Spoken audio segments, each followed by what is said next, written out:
Chapter 1. A New Home. Wah.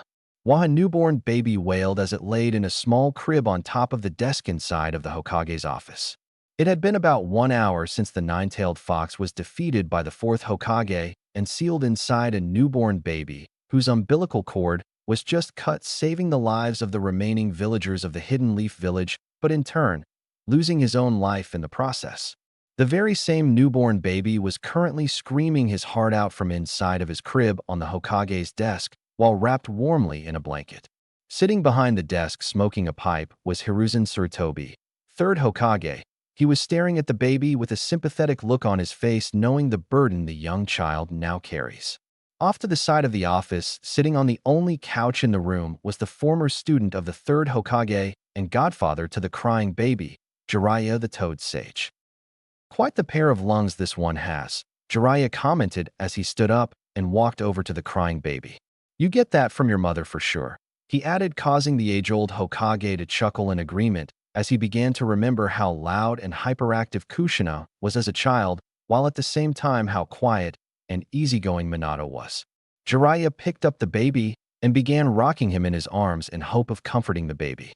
Sadly, it did not help. The baby continued to cry. "I think you are scaring young Naruto more than anything," the third Hokage said with a chuckle, causing Jiraiya's head to drop. Jiraiya was about to give a reply about how much kids love him, but before he could open his mouth to say anything, the doors of the Hokage's office burst open, nearly blowing the doors off their hinges. "Sarutobi Sensei," yelled out the only female student that the third Hokage had and teammate to Jiraiya, Tsunade Senju. "Where's Minato and Kushina?" she asked as she stormed into the office with a small girl no older than 16 following behind her. "I went to the hospital to see if they were there to treat their wounds, but I couldn't find them," she stated as she marched straight towards her sensei, completely ignoring Jiraiya and the crying baby's presence. "Have a seat, Tsunade," the Hokage said as he placed his pipe down and stared at his student with a sympathetic look on his face. Seeing the look on her sensei's face told Tsunade everything she needed to know. It was a look she had seen far too many times. Minato and Kushina sacrificed themselves to seal the Nine Tails away, the Hokage said, causing the little girl that was with Tsunade to gasp in shock as she heard what the Hokage said. "I'm sorry, Tsunade," he added as he reached over the table and squeezed his student's hand, trying to comfort her. "First it was grandfather, then granduncle, then Dan and Nawaki, and now my son and daughter-in-law," Tsunade said as tears streamed out of her eyes. "Maybe I am cursed," she added between sobs. "Come now, Tsuna," Jiraiya said, still trying to comfort Naruto. "I can't comfort both you and the baby at the same time," she said, getting her attention. "Baby?" Tsunade said in a confused voice as she turned to the Toad Sage. Upon seeing a head full of blonde hair and 3 whisker marks on each cheek, she sprang to her feet and shouted, "Naruto!" she yelled out as she took the baby from Jiraiya and began rocking him in her arms. "What did you do to my grandson, you old pervert?" she said angrily, causing Jiraiya to gape at her like a fish. "Shhhh, there, grandma's here," Tsunade said in a soothing tone as she rocked Naruto in her arms. To the surprise of the 2 men in the room, the baby slowly began to stop crying until he was perfectly quiet in his grandmother's arms, staring up at her with a pair of cerulean blue eyes. "How did you do that?" Jiraiya asked as he looked over Tsunade's shoulder down at the baby. "He was screaming when he was with me," he added. "Must have been your face," Tsunade said with a chuckle, causing her sensei and the little girl with her to chuckle at the expense of Jiraiya.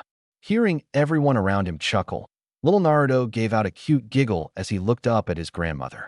Hearing everyone, even his own godson, laughing at him, Jiraiya went over the corner of the room to sulk. Tsunade sat back down on the chair in front of the desk as she continued to stare lovingly at the baby. "He looks like big brother Minato," the little girl said, causing everyone in the room to nod in agreement. "You're right, Shizune," Tsunade said as she turned from her student to look at her grandson. "But he has Kushina's face," she added. "Tsunade," the third Hokage said, getting her attention. "There is something I have to tell you about Naruto," he said, causing her to look back down at the baby. Before the third Hokage could speak again, Tsunade spoke up. "The Nine Tails is sealed inside of him, isn't it?" she asked, causing Shizune's eyes to widen in shock. "Yes, it is," the Hokage replied as he nodded her head. How did you know?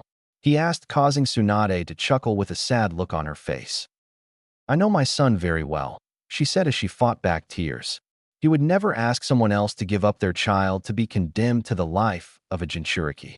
It is something he would only do to his own child, she said, causing both Jiraiya and Hiruzen to nod their heads, both knowing the kind of man Minato was. Tsunade, I have to ask, the former Hokage suddenly said in a serious voice. You were there when Kushina gave birth. How did the Nine Tails break the seal? He asked, causing Tsunade to growl in anger as she recalls the memory of Naruto's birth. Everything was going fine, she said as she began stroking Naruto's hair. Naruto came out, and I handed him to Lady Bawako to clean him up before I turned my attention back to Kushina. It was then a masked man showed up, she said, causing both Jiraiya and Hiruzen's eyes to narrow. He took Naruto hostage and undid the seal on Kushina, she said with another growl. I couldn't see his face, but there is one thing I know for sure. He was an Uchiha, she said, surprising everyone. Are you sure? Jiraiya asked as he stood up and walked over to the window. If he isn't one of the Uchiha, he has a Sharingan, she said as she turned and looked at her old teammate. It always was rumored that the Sharingan had the power to control the Nine Tails, said the third Hokage. Madara was said to be the only Uchiha to have the power to control the fox, but if there is now another, he said as she trailed off and looked at Naruto. Then that means he may come after Naruto next, Jiraiya said seriously as he looked at his godson. I dare someone to try and touch a hair on my grandson's head, Tsunade said in a dangerous tone as she hugged Naruto tighter, while Shizen stood closer to her teacher as she too took up a protective stance over the baby. For now, let us just make sure Naruto not only grows up safe, but also ensuring that he has a normal or as close to normal life as possible, the Hokage earning a nod from everyone. So, who is going to be Hokage now? Jiraiya suddenly asked. Well, I kind of hoping one of you will take the hat, he said as he looked at his two former students with a hopeful look on his face. Not happening, Jiraiya and Tsunade said simultaneously, causing the age-old Hokage to sigh. I guess I will have to take up the mantle again, he said as he looked at his two students. Danzo will probably try to use this to his advantage to become Hokage, he added as he began thinking about his old teammate. He is probably going to want to take Naruto as well, he said, causing both Tsunade and Jiraiya to narrow their eyes. I plan on taking Naruto out of the village, Tsunade suddenly said, surprising everyone. He won't be safe here with Danzo and his root always looming around, and not to mention that masked Uchiha could very well be inside the village. I don't plan on just sitting around here waiting for one of them to strike, she said as she looked down at Naruto, apparently found the adult conversation boring and fell asleep. Are sure that is wise? The Hokage asked as he looked at his student. It was Minato's dying wish that Naruto is seen as a hero by the village, he said, recalling Minato's last words to him. You and I both know that is not going to happen, Tsunade said as she looked up at her former sensei. He is now a Jinchuriki, and we all know Jinchurikis are always hated by everyone in their respected villages. They are treated as though they are the demons themselves, and I refuse to have my grandson go through life being hated and shunned everywhere he goes, she said strongly. I am going to make sure he has a life where he is loved and cherished. I am sure his parents would have rather that over something as trivial as being seen as a hero, she added, causing Jiraiya to smile while the Hokage to sigh. Where are you going to take him then? He asked, causing Tsunade to think about a second before she replied. I won't tell you right now, she said seriously, surprising the old Hokage. The fewer people that know about where Naruto will be, the better.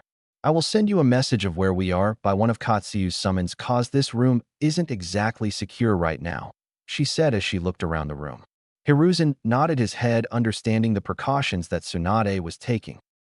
If there is nothing else, Sensei, Tsunade said before she stood up.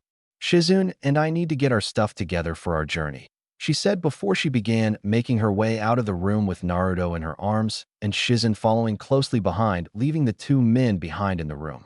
After they left the room, the third Hokage turned to Jiraiya and spoke. Jiraiya, he said, getting the Toad Sage's attention. We suffered a major loss in this attack, and other villages may try to use this to their advantage to launch an all-out invasion while we are weak. I want you to use your spy network to not only find out about any potential threats to the village, but also want you to use it to spread misinformation to other villages when it relates to our current strength. Make them think we didn't suffer that much of a loss, and we are still as strong as ever, he said in a commanding tone. Understood, Sensei, Jiraiya said with a salute before he hopped out of the open window in the office. The old Hokage took a deep sigh before he stood up and stood by the window looking out of the village. As he looked out, he saw destruction everywhere. Ninjas were running all over the village trying to get the wounded treated and help anyone in need of their help. Even though he was seeing nothing but chaos at the moment, he had lived long enough to know that the village will bounce back from this tragedy. Just then, an Umbu dropped down to the floor behind him and spoke. Lord Third, the Umbu said while kneeling down on the ground. The council has been called, the Umbu said. So, it begins, the Hokage thought to himself before he nods the Umbu and began making his way to the council chambers. With Tsunade and Shizune had taken Naruto over to the Senju clan compound. Tsunade had created a few shadow clones and ordered them to start packing both her and Shizune's stuff. While the clones were packing everything up, Tsunade and Shizune currently had Naruto laying on the sofa while they were standing around him staring at him as he slept with smiles on both of their faces. He's so cute, Shizune said, causing her sensei to chuckle. Go make sure the clones are packing all of your stuff. As soon as they are done, we are leaving, she said to her student, causing her to be a little surprised. Are we leaving so soon? She asked. Yeah, I rather we leave under all this chaos, that way we can slip with Naruto without anyone noticing anything, she said, causing Shizune to understand. Understood, Lady Tsunade, she said before she left the living room to make sure all of her stuff was ready. It took about an hour to get everything packed. Once packed, Tsunade and Shizune wrapped Naruto up in a nice warm blanket before they exited the Senju compound, with Tsunade activating the security seals around the compound as they exited. Once outside, she took one last look at the compound before she shut the gates and activate the final seal, main gate, which prevented anyone who was not of Senju blood from entering the compound. With the compound sealed, the two Kunoichi and Baby dashed towards the main gate. Due to the chaos all around them, they managed to leave the village without anyone really seeing them. For those that did catch a glimpse of them, it was not enough to properly identify them or notice that they were carrying a baby. As they made it out of the village with no trouble, they began heading north. Where are we going, Lady Tsunade? Shizune asked as they were running through the trees. Without looking over at her student, Tsunade replied. The fire capital, she said, surprising her student. They traveled for 2 days, making a few stops to feed and change Naruto along the way. They were extremely lucky that Minato and Kushina had bought a lot of baby supplies in advance. That saved them trouble to going to buy everything, and considering the state that the village was currently, she doubted that they would have been able to find any baby food or diapers. Thankfully, that was not the case, and they could have continued their journey to the fire capital without taking any detours. Naruto, for the most part, was a good baby the entire journey there. He would only cry when hungry or when he needed to be changed. Otherwise, he did not make a sound. Tsunade had chalked it up to him being too caught up admiring the scenery around them. Tsunade and Shizune stopped at the entrance to the capital, admiring the scenery of all the rather large and expensive-looking buildings. The capital was where the extremely rich people in the Land of Fire lived, while those except for the clans of the Leaf Village. Come on, Shizune, Tsunade said before she began walking towards the entrance.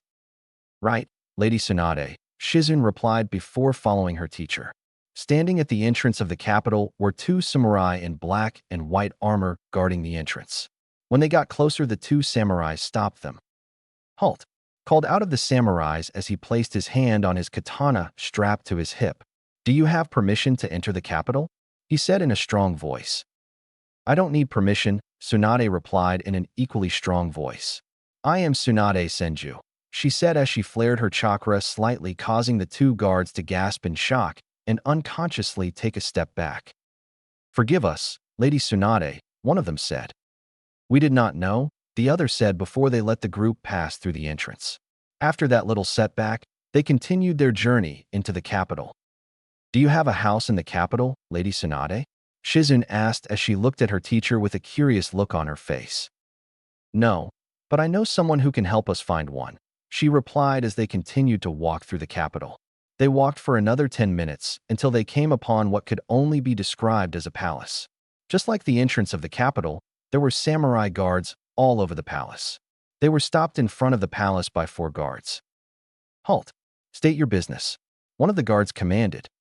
"I am here to see the Fire Lord," Tsunade said, causing Shizun's eyes to widen slightly. "That's who she knows." Shizun screamed in her head. "Is the Fire Lord expecting you?" The guard asked, to which Tsunade shook her head, said no. "Then I am afraid I am going to have to ask you to leave," he added as he waved them off, causing Tsunade to narrow her eyes. "Just go tell the Fire Lord that Tsunade Senju is here to see him," she said to guard, once again earning a gasp from all 4 of them. "Of course, Lady Tsunade," the samurai replied before he headed into the palace, leaving the other 3 behind. It was one of the perks of being a Senju. Thanks to her grandfather and granduncle and herself, the name was practically royalty in the Land of Fire, and in some cases even outside the Land of Fire.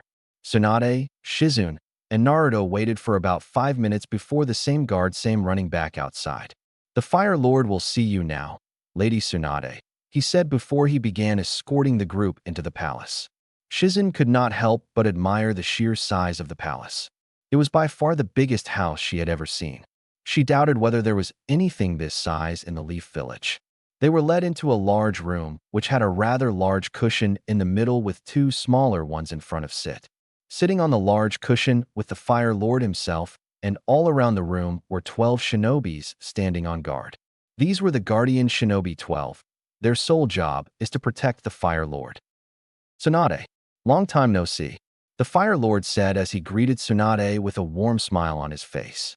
"How have you been?" he asked as he motioned them to sit down on the cushions in front of them, while at the same time taking note of the baby in Tsunade's arms.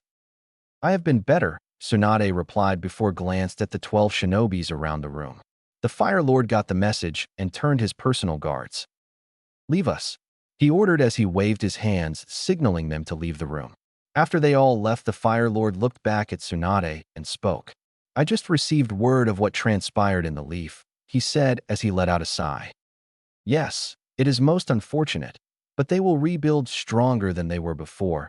They always do," she replied, causing the Fire Lord to nod his head in agreement. "If you don't mind me asking, Tsunade," the Fire Lord said as he turned his attention to the baby in Tsunade's arms. "Who is this baby?" he asked, causing Tsunade to smile before she held up Naruto. "This is Naruto, my grandson," she said, causing the man's eyes to widen beyond belief. "Grandson?" he asked, causing her to nod. "I didn't even know you have a child, much less a grandchild," he said, causing Tsunade to chuckle.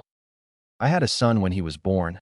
We changed his name because it was around the time where the other villages would send assassins to kill anyone with the Senju name, and if he took his father's name, it would have been easily linked by to me," she said, causing him to nod his head, understanding his precautions.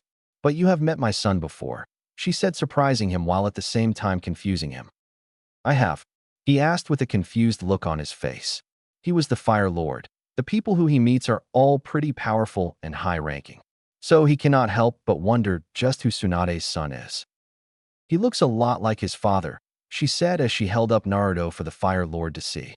"His blonde hair and blue eyes are exactly like his father's," she said, causing the Fire Lord to stare at the baby for a few minutes before he realized who the baby looks like. "You're right. He does look like his father," he said with a chuckle. He then realized something else, which caused him to take on a more somber look before he spoke again. "Tsunade, I am truly sorry for your loss," he said, causing a sad look to appear on both Tsunade and Shizun's faces.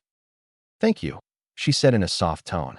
"I had to leave the village immediately because I didn't want anyone to find out about Naruto, and as a result, I will miss their funerals," she said. It had pained her to leave just like that and not say her final goodbyes to Minato and Kushina, but Naruto's safety took priority over her grief. "You traveled a long way to see me, Tsunade," the Fire Lord said, changing the subject. "I imagine it must be for a reason," he said, causing her to nod. "I was hoping if it is not too much trouble, you could help me find a suitable place to buy here in the capital," she said while looking at the Fire Lord. "Money is not an issue. I just want a place on the outskirts of the capital for us to live with a big enough space for me to train Shizun and Naruto when he is old enough," she added, causing the Fire Lord to think for a bit. I am asking you mainly because you would be able to speed up the process of me acquiring the house, she said. Why don't you just live here? The Fire Lord suggested, causing Tsunade's eyes to widen in shock. She had never expected the Fire Lord to give her such an offer. I am extremely grateful for the offer, my lord. But when training, I tend to cause a lot of damage to the surrounding area, and we are currently in the middle of the capital, Tsunade said, causing the Fire Lord to nod his head in agreement, knowing very well about Tsunade's superhuman strength. Very well, Tsunade, he said with a smile. Have it your way. I will have my assistant find you a suitable compound, but until then I insist you stay in the palace, he said, causing her to smile. Very well, sir, she agreed, knowing very well that the man will not let it go. However, sir, I must ask that you keep my presence here a secret. Not even the Hokage knows where I am, he said, surprising the man.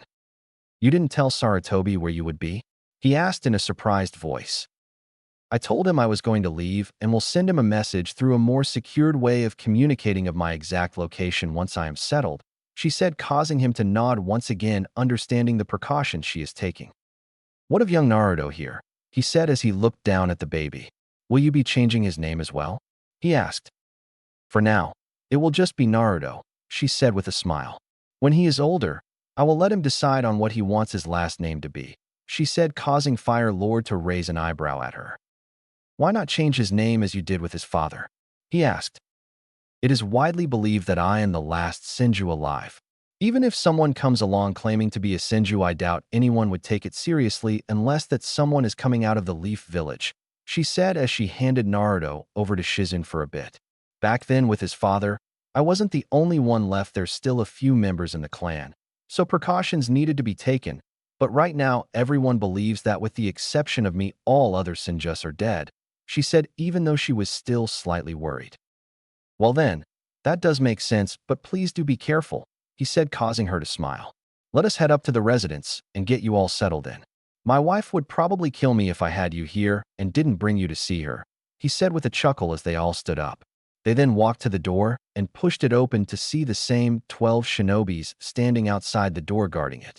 Without saying anything, the Fire Lord began walking towards the living quarters of the palace with Tsunade and Shizune, who were carrying Naruto, following behind him. 2 days later, Tsunade, Shizune, and Naruto had been starting in the palace of the Fire Lord for 2 days now. It had been a peaceful 2 days, to say the least. In the past 2 days, she got to spend a good amount of time with Naruto. It really helped her take her mind off Minato and Kushina. Shizune, for the most, was really in love with Naruto. He was like her little brother. She had always wanted to be a big sister, and now she is one. In the past 2 days, she was having a ball playing with Naruto. She found him absolutely adorable.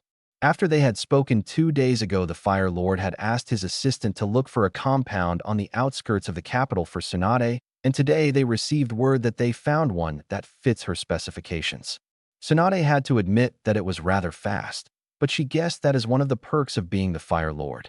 Without hesitating, she gave the assistant the money necessary to purchase the property. By the end of the day, the transaction was complete. Tsunade wanted to set out right away for the house because she wanted Naruto to experience some level of normalcy instead of always moving around like they were doing. But the Fire Lord insisted that they spend one more night, and he would have a carriage take them to the house in the morning. Tsunade eventually agreed and spent one more night in the palace. The Hidden Leaf Village. Sitting behind his desk with a tower of paperwork in front of him was the third Hokage. He had taken up back the position of Hokage. It has been 4 days since the Ninetales attack. The rebuilding efforts in the village had already begun, with everyone from jonins to everyday civilians helping out in the rebuilding efforts.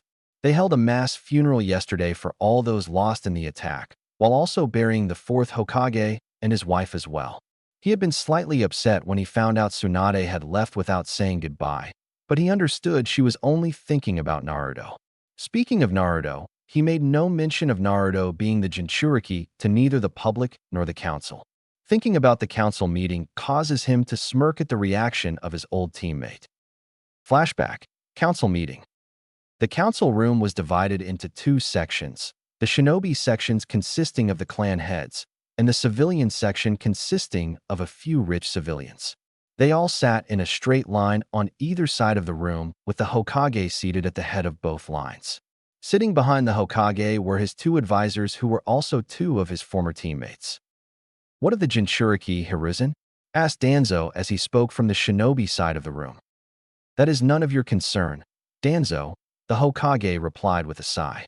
"And it is Lord Hokage when we are in this room," he added strongly. "Of course, Lord Hokage," Danzo said, sounding as though it pained him to utter Do's words. "But I just wish to know who the Jinchuriki is so they could be trained into the perfect weapon for the village," he said, causing the Hokage and a few of the clan heads to scowl at him.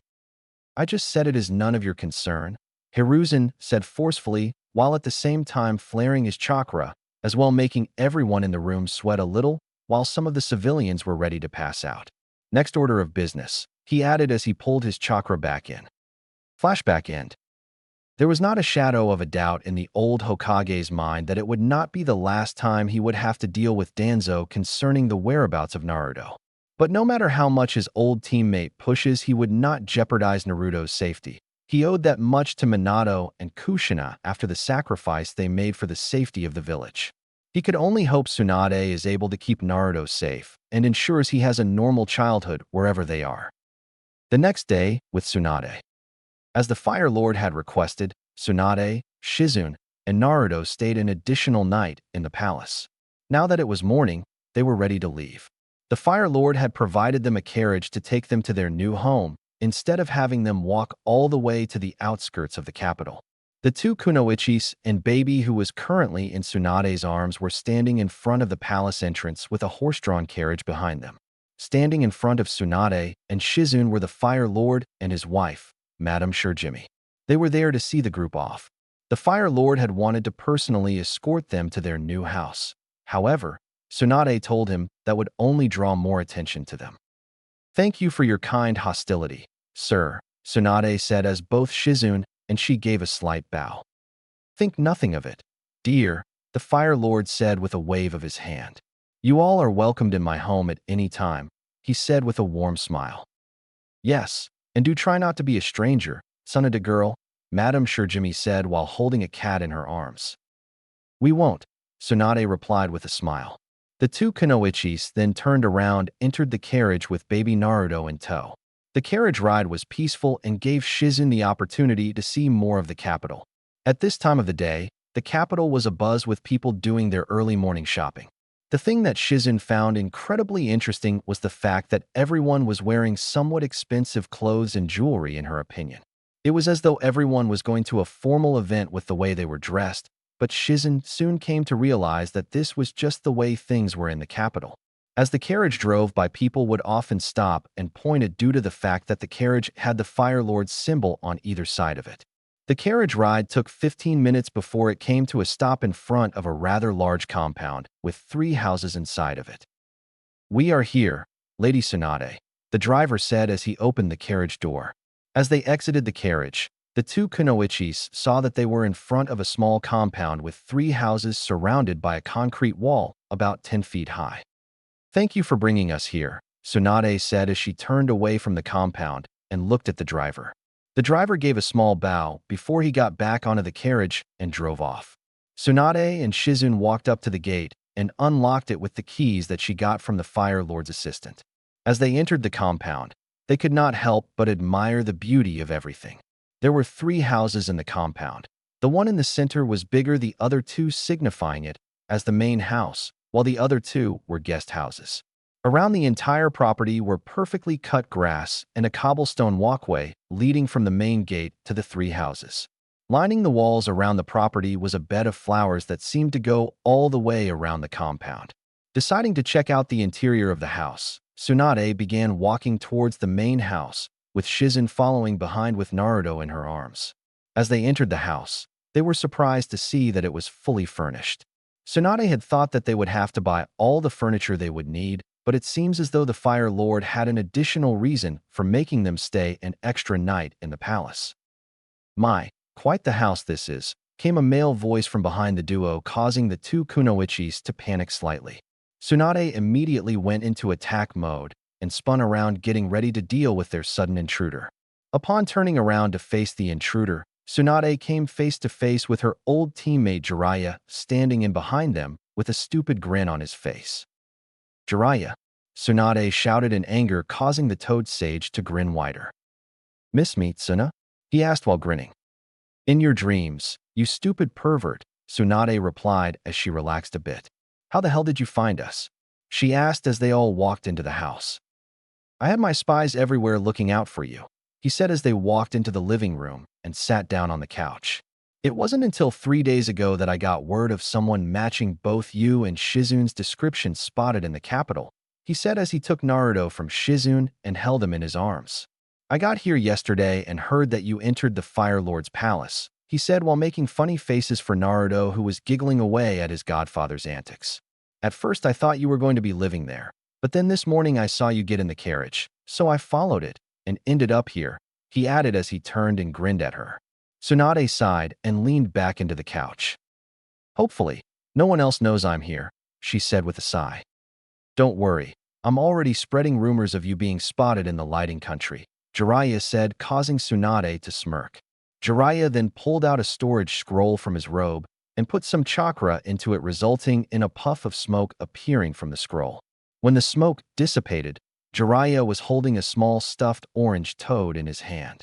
He began moving it around in front of Naruto, causing baby Naruto to giggle and began reaching up for the toad. "You like your gift, don't you?" Jiraiya said as he handed the stuffed animal to Naruto, who immediately hugged it tightly. Jiraiya then handed Naruto back to Shizun before he stood up and spoke. "I'm going to go place some security seals around the compound," he said, causing Tsunade to nod her head. "Thanks, Jiraiya," she said with a smile. "If you really want to thank me, then maybe you could," he began before he broke out in a perverted giggle while staring at Tsunade's rather large breast, causing the medical ninja's eyebrow to twitch in annoyance.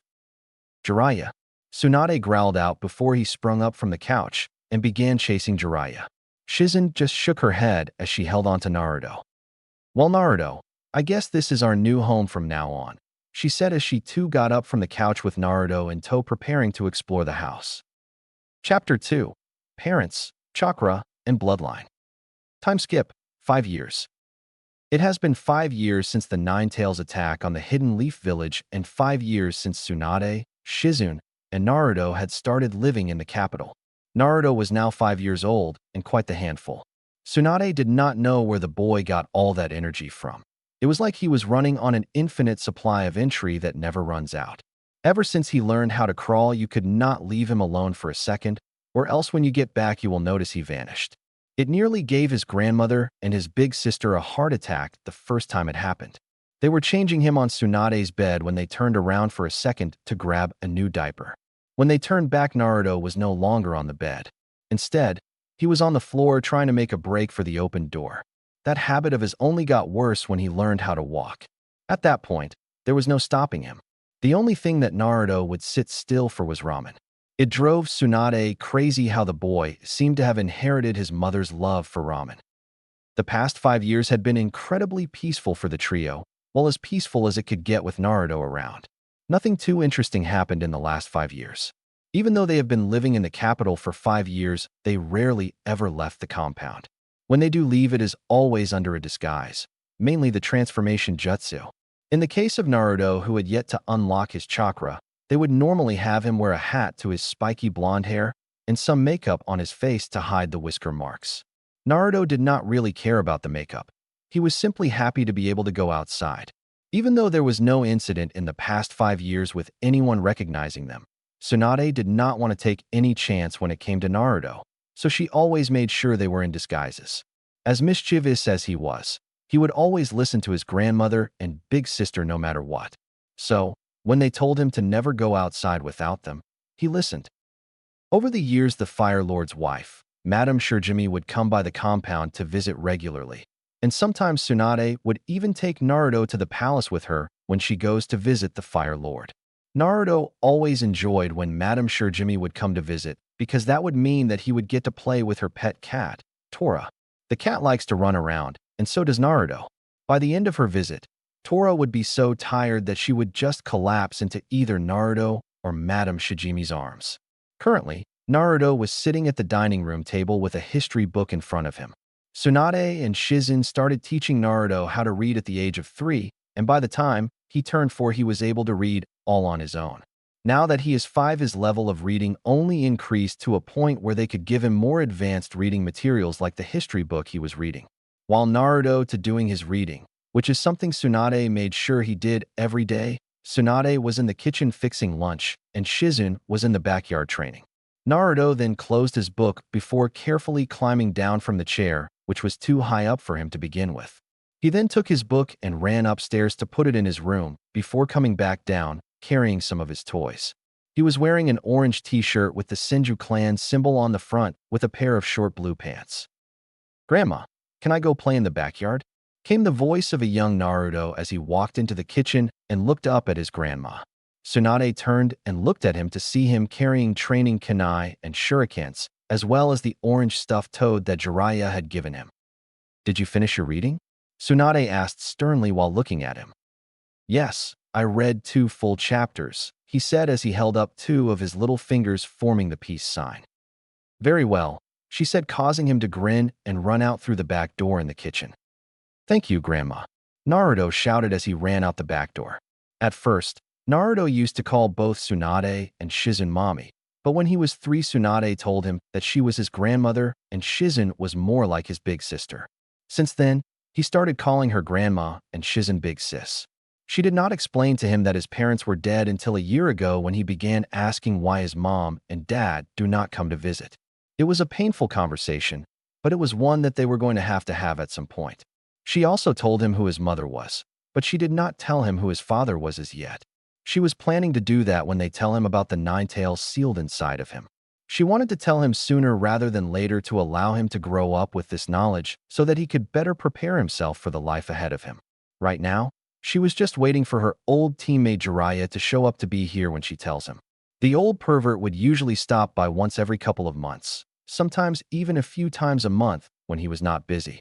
She was also waiting for him to arrive so that they could unlock Naruto's chakra so that she could begin his training. She wanted him present in case the 9 tails decide to try and break out. Letting out a sigh, she just shook her head and watched her grandson in the backyard from through the kitchen window. The backyard of the compound was rather large and ideal for training.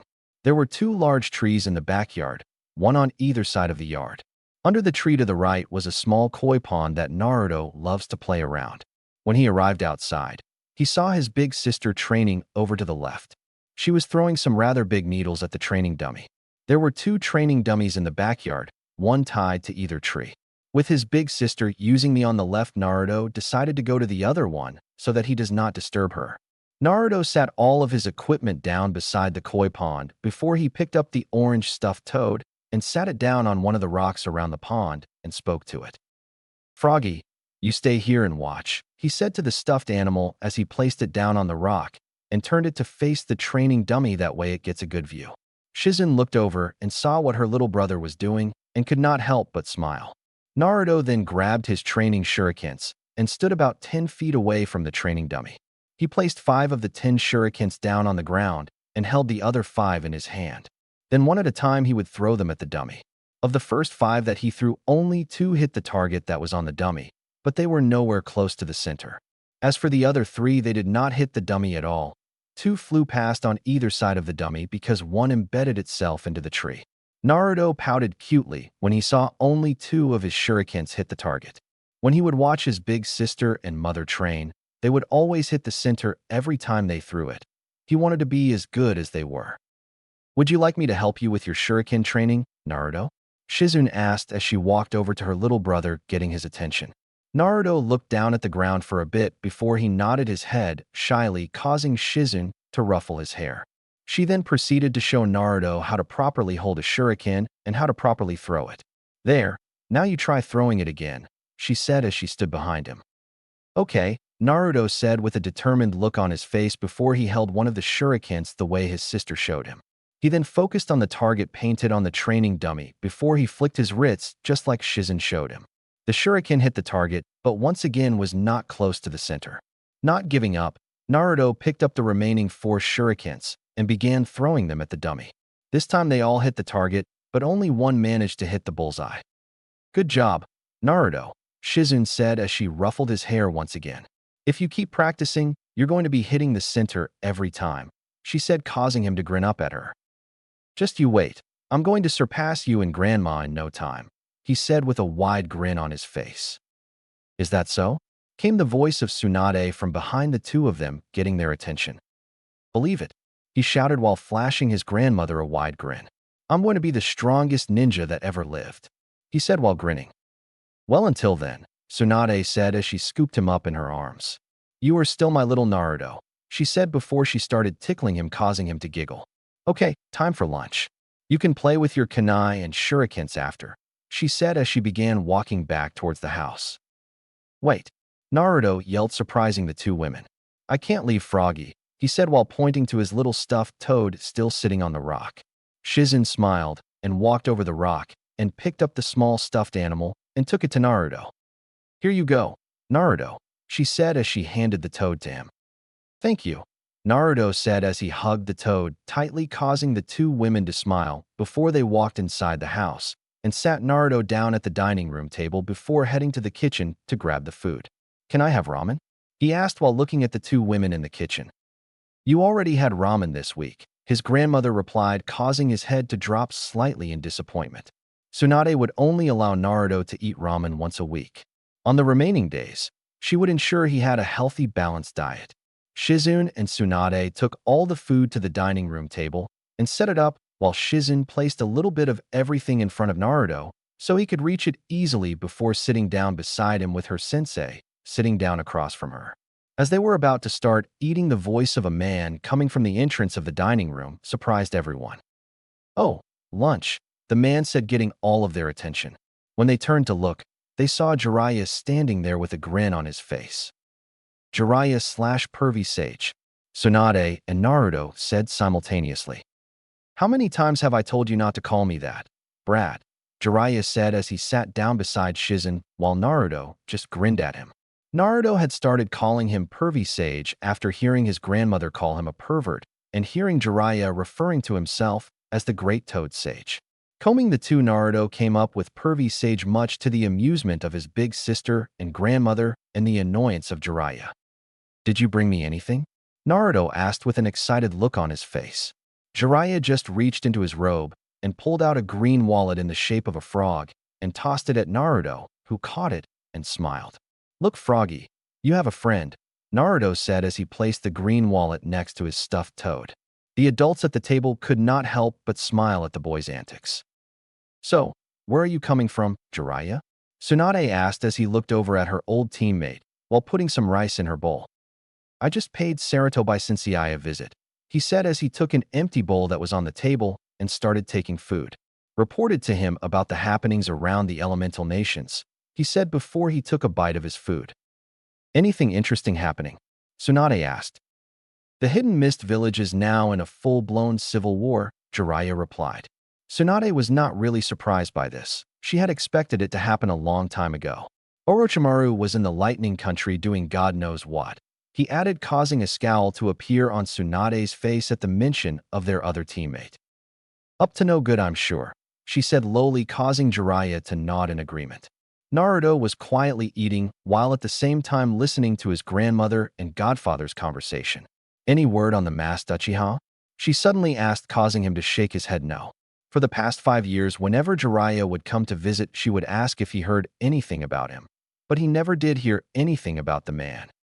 Speaking of the Uchiha, Jiraiya suddenly said, some of my spies from inside the Leaf Village are telling me that the grand population of the village is starting to suspect the Uchiha clan for the attack, he said, surprising Tsunade. That's surprising, she replied as she looked at her teammate. I know for sure that Sensei wouldn't go spreading what I told him about that night to the grand public, she said. You're right, Jiraiya replied with a nod. It is likely someone from the shadows spreading rumors to start a conflict, he said, causing Tsunade to growl once more. I wonder who would do such a thing, she said sarcastically, causing Jiraiya to chuckle slightly. Speaking of which, I think it's time, she said as she looked at Jiraiya. Time? He asked with a confused look on his face. Time for what? He asked. For us to talk to Naruto about you know what, she said, causing his eyes to widen slightly while getting Naruto's attention as well. Are you sure? He asked, thinking that it was slightly too soon. Yeah, I rather him knowing now so he can properly prepare himself, she said, causing him to nod his head, understanding her train of thought. Tell me what? Naruto asked while looking at his grandmother and godfather with a confused look on his face. Come with me, Naruto, Tsunade said as she got up from the table and lifted him up before heading over to the living room. Jiraiya and Shizen soon followed behind the two. Tsunade sat down on the couch and placed Naruto on her lap. Shizen then sat down to the right of her sensei, while Jiraiya chose to remain standing. What is it you want to tell me? Naruto asked while looking at his grandmother with a slightly worried look on his face. I'm going to tell you about your dad and what happened to him, she responded with a soft smile. My dad? Naruto asked with a surprised look on his face. Whenever he had asked about his dad, his grandmother always told him that she will tell him when he was older. All he knew about his dad was that he looked like him and the fact that he died the night the giant fox attacked the Leaf Village along with his mom. Yes, your dad, Tsunade replied with a smile. Your dad was a shinobi in the Hidden Leaf Village. In your history books, do you remember reading about the Hokages? She asked, causing him to think for a second. Yeah, he answered with a nod before continuing. Grandma's grandpa was the first Hokage, her granduncle was the second Hokage, and her sensei is the third Hokage, he asked while holding up 3 fingers. Then there was the fourth Hokage. He was the coolest of them all. He beat up the giant fox and saved everyone, Naruto said enthusiastically, causing the adults to chuckle. Yes, that's right, she said as she ruffled his hair slightly. Well, you see, Naruto, your father's name was Minato Namikaze, and he was the fourth Hokage, she said, dropping a bomb on poor little Naruto who had his mouth hung open. My dad is the fourth Hokage? Naruto asked in a startled voice. That's so cool, Naruto yelled out with a big grin, causing Tsunade to shake her head at her grandson's antics. Sometimes he behaves like his father, but other times he is like his mother. But how come his last name is Namikaze and not Senju? Naruto suddenly asked. Well, you see, when your father was born, Grandma changed his last name to protect him, she explained, causing him to put his index finger to his chin and started to think. The adults around him found it absolutely cute. So what is my last name then? He asked while looking at his grandma, causing her to smile.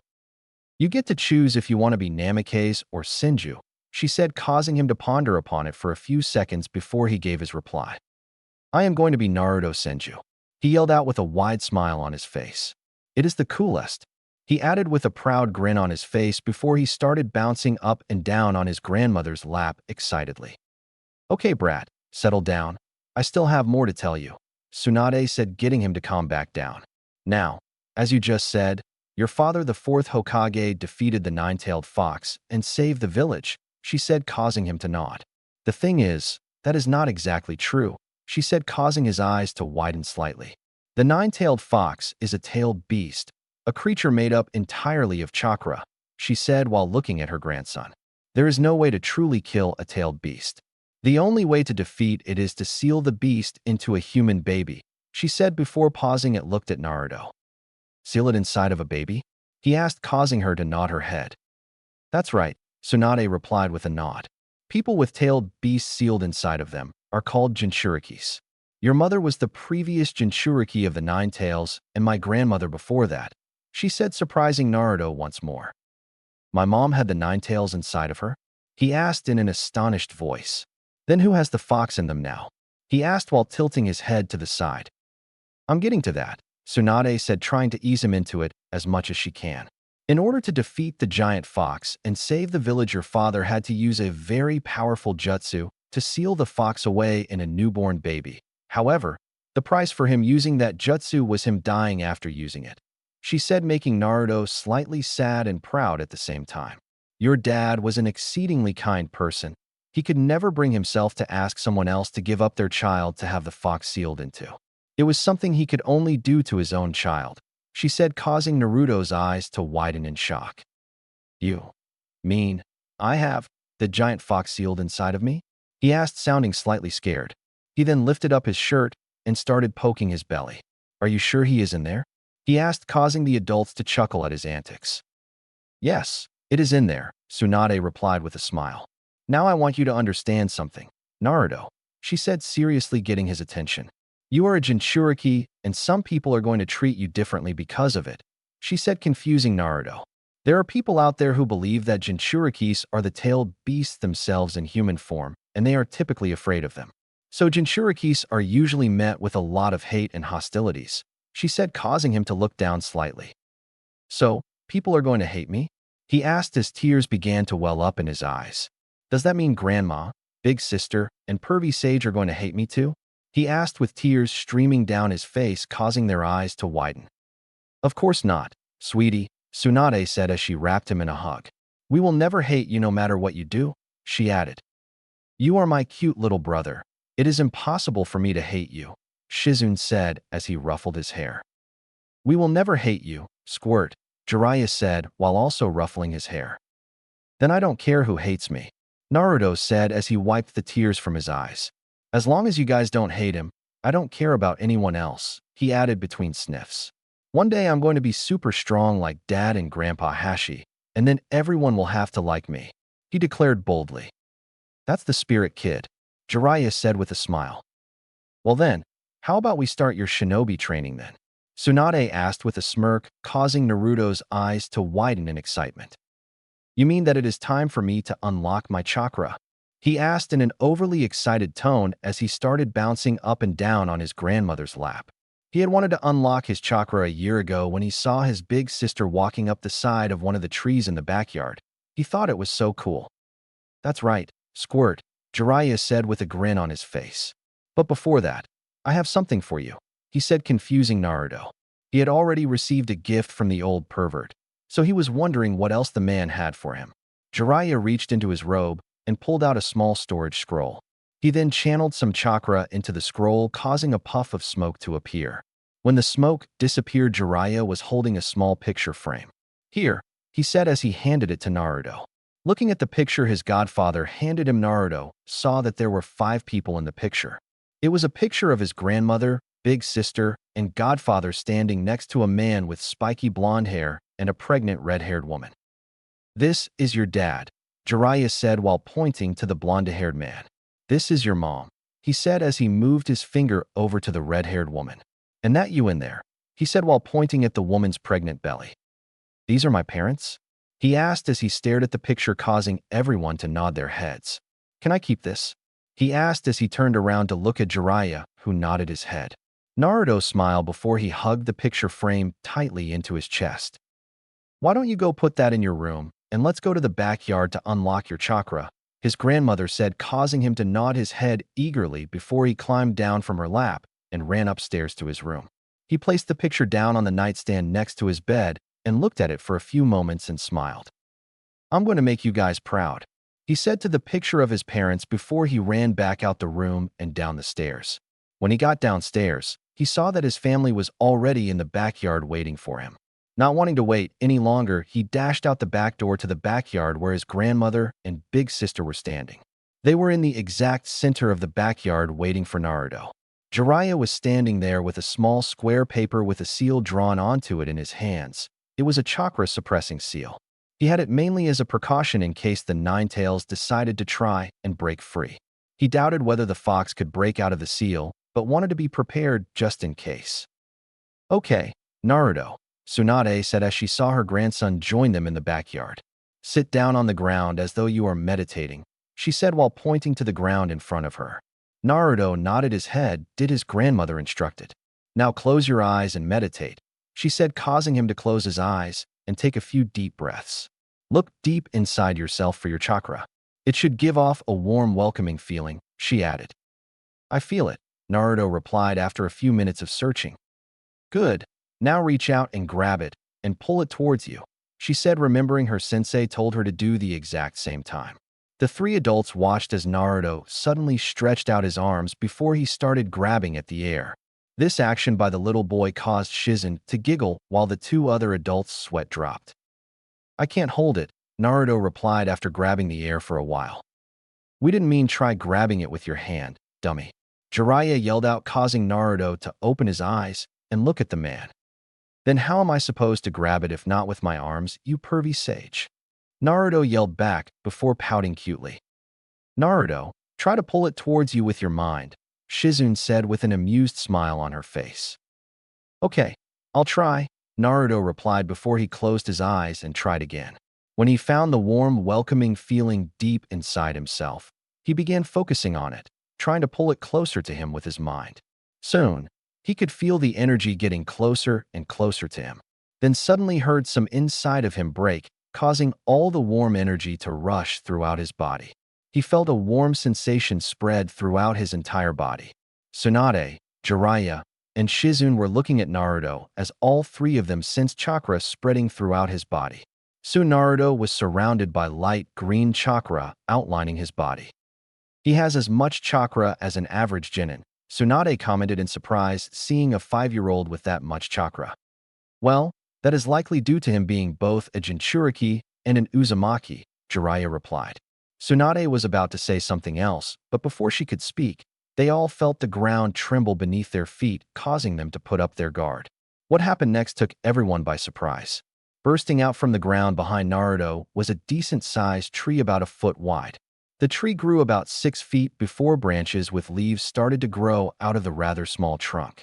Naruto then opened his eyes, feeling super powerful due to him experiencing chakra for the first time. He looked down at his hand and made a fist, fully enjoying the feeling of power. "Man, I feel so powerful," he said in a happy tone as he began to stand up. "I feel like I could OWI." He cried out as he banged his head against one of the branches of the tree as he stood up. "Who put a tree there?" He shouted as he turned and looked at his family, who were all staring at him as though he grew a second head. "What?" he asked as he was kind of creeped out by the way they were all looking at him. "Jiraiya, that's..." Tsunade said with her eyes wide as dinner plates and her mouth hung open.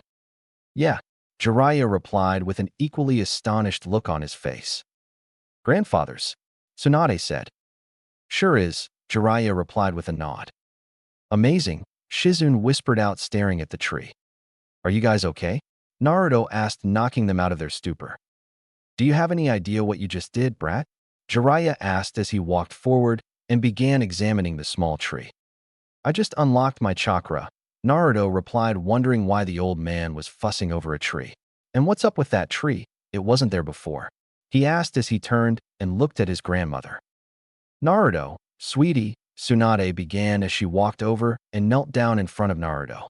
"It would appear as though when you unlocked your chakra, you unlocked your bloodline as well," she said, causing him to tilt his head to the side cutely. "What's a bloodline?" he asked, making Tsunade recall the fact that they had not gotten to that part of his studies as yet. "Bloodlines are special abilities passed down genetically within specific clans," she explained as best she could to a 5-year-old. "It is like the Uchiha clan's Sharingan or your great-great-grandfathers would release," she said, causing his eyes to light up in excitement. "You mean I have some kind of special powers?" he asked with a large, excited grin on his face, causing his grandmother to smile slightly. "Yes, it would appear as though you have somehow inherited your great-great-grandfathers would release," she said with a sigh. "Hee hee. I told you I'm going to be as cool as Grandpa Hashi," Naruto said with a wide grin as he turned to look at the tree. "Lady Tsunade," Shizune called out, getting her teacher's attention. "How come Naruto has the first Hokage's bloodline when no one else in the Senju clan has ever awakened it?" She asked the question that was actually in both Jiraiya and Tsunade's minds. "I haven't the slightest clue, Shizune," she replied before turning her attention back to Naruto. "And I don't have any of our medical equipment here for us to study a sample of his DNA to see just what is different between his and mine," she stated. "For now, let's just focus on his training and worry about all that later," Jiraiya said as he stopped studying the tree and turned to Tsunade. As he said that, a thought suddenly struck Tsunade, causing her eyes to widen. "We don't have any of grandfathers with jutsus here," she said as she stared at Jiraiya. "They are all locked away in the Senju clan compound," she stated, causing her old teammate to sigh. "Can I just go get them?" he asked with a puzzled look on his face, to which she shook her head no. "No, the compound is currently locked behind some pretty complex security seals that Grandma Mito brought with her from the Uzumaki clan. Only those with Senju blood and chakra can unlock it," she stated. "What if you give me some of your blood and store some of your chakras in a special seal?" Jiraiya suggested, causing Tsunade to shake her head no once more. No, Grandma Mito had planned for someone attempting that in advance. In addition to Senju blood and chakra, You need to plus the chakra in a specific pattern to unlock the seals, she said with a sigh, amazing Jiraiya. Well, for now, let us just teach him what we can, Jiraiya said as he folded his arms. Whenever either you or he decide to go back to Leaf, he can learn his wood release then, he added, causing her to nod her head. She was not ready to return right now because Naruto was not able to defend himself as yet. Maybe when he can properly defend himself, he can go back, she thought to herself. Why? Naruto shouted, getting their attention. Are you guys going to train me now? He asked, getting tired of waiting. Sure. Things squirt, Jiraiya replied before reaching up and plucking 2 of the leaves off the tree and handed one to Naruto. The first thing you need to learn how to do is to make this leaf stick to your forehead using chakra, he said as he placed his leaf on his forehead and channeled some chakra to the spot where the leaf is, making it stick in place. Naruto saw what his godfather did and tried to duplicate it, but much to his annoyance it would not stay on his forehead. Knowing that will take him a while to get it to stick, especially with his level of chakra, the 3 adults decided to go sit down on some of the chairs that they had in the backyard and watch him. 1 week later. It took Naruto 2 days to figure out how to get the leaf to stick to his forehead and stay there. For the remaining 5 days, his grandmother had him focusing on sticking multiple leaves all over his body at the same time as a better way to increase his control. Jiraiya had stayed for a few days before leaving to tell the Hokage about Naruto unlocking his chakra. Both Tsunade and Jiraiya had agreed that they should keep Naruto's bloodline a secret from the Hokage, for now, mainly due to the fact that they did not want to risk someone overhearing that kind of information. Seeing as how Naruto had mastered the leaf balancing exercise, Tsunade thinks it is time she taught him the tree climbing exercise.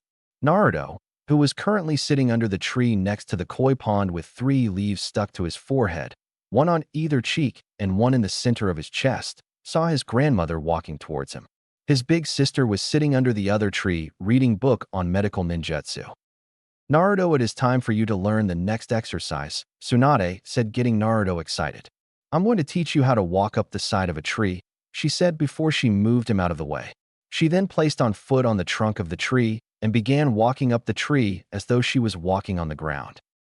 Wow, Naruto said as he started bouncing up and down. That's so cool, he added with stars in his eyes. Tsunade chuckled at her grandson's behavior before hopping down from the tree. All you have to do is channel some chakra to the bottom of your feet and walk up, she said as she moved out of the way for him to try. Naruto did as his grandma said before placing 1 foot onto the tree trunk. As he tried to place the other foot on the tree, he fell down flat on his behind, causing his grandmother and big sister to laugh at him. Keep trying, Tsunade said before she left to check on Shizun's studies. 2 weeks later. It had taken Naruto about 4 days to complete the tree walking exercise, and similarly to when he completed the leaf balancing exercise, his grandmother made him spend the remaining of the week running up and down the tree to build up his reserve and better his control. Once that week had passed, Tsunade made him spend an extra week running up and down the tree while balancing leaves and pebbles on his forehead and body to better his control. For the boy who was always filled with energy, at the end of every day, he would be completely tired. Currently, everyone was inside the house. Tsunade had decided to give Naruto a day to relax before she really kicks his training into gear. Tsunade was in the kitchen doing the dishes while Shizun was standing behind her staring at Naruto with her mouth open. Lady Tsunade, Shizun said, getting their sensei's attention. Do you think it was a good idea teaching Naruto how to walk up trees? She asked, confusing her sensei. What do you mean if it was a good idea? Tsunade asked as she continued to wash the dishes. It is a necessary skill to learn for every shinobi, she added. I know that. I'm just wondering if you are regretting teaching him it? She asked, causing Tsunade to scrunch up her forehead in confusion. Why would I She began as she turned around to question Shizun. As she turned around, she saw Naruto running up and down the walls and all over the ceiling with a wide smile on his face as he left a trail of shoe prints behind him. Tsunade's eyebrows started to twitch violently before she shouted out. Naruto, she yelled. Chapter 3, The Return to the Leaf. Time skip, 7 years later. 7 years had passed since Naruto unlocked his chakra and discovered that he had inherited his great-great-grandfather's bloodline. Naruto had advanced leaps and bounds in the last 7 years. He had as close to perfect chakra control as he could possibly get thanks to his grandmother and big sister putting him through the ringer when it comes to chakra control exercise. Immediately after mastering the walking on water exercise, his mother put him through some more advanced chakra control exercises that are usually taught to those who want to learn medical ninjutsu. As a result of his close to perfect chakra control, his grandmother and big sister trained him in medical ninjutsu.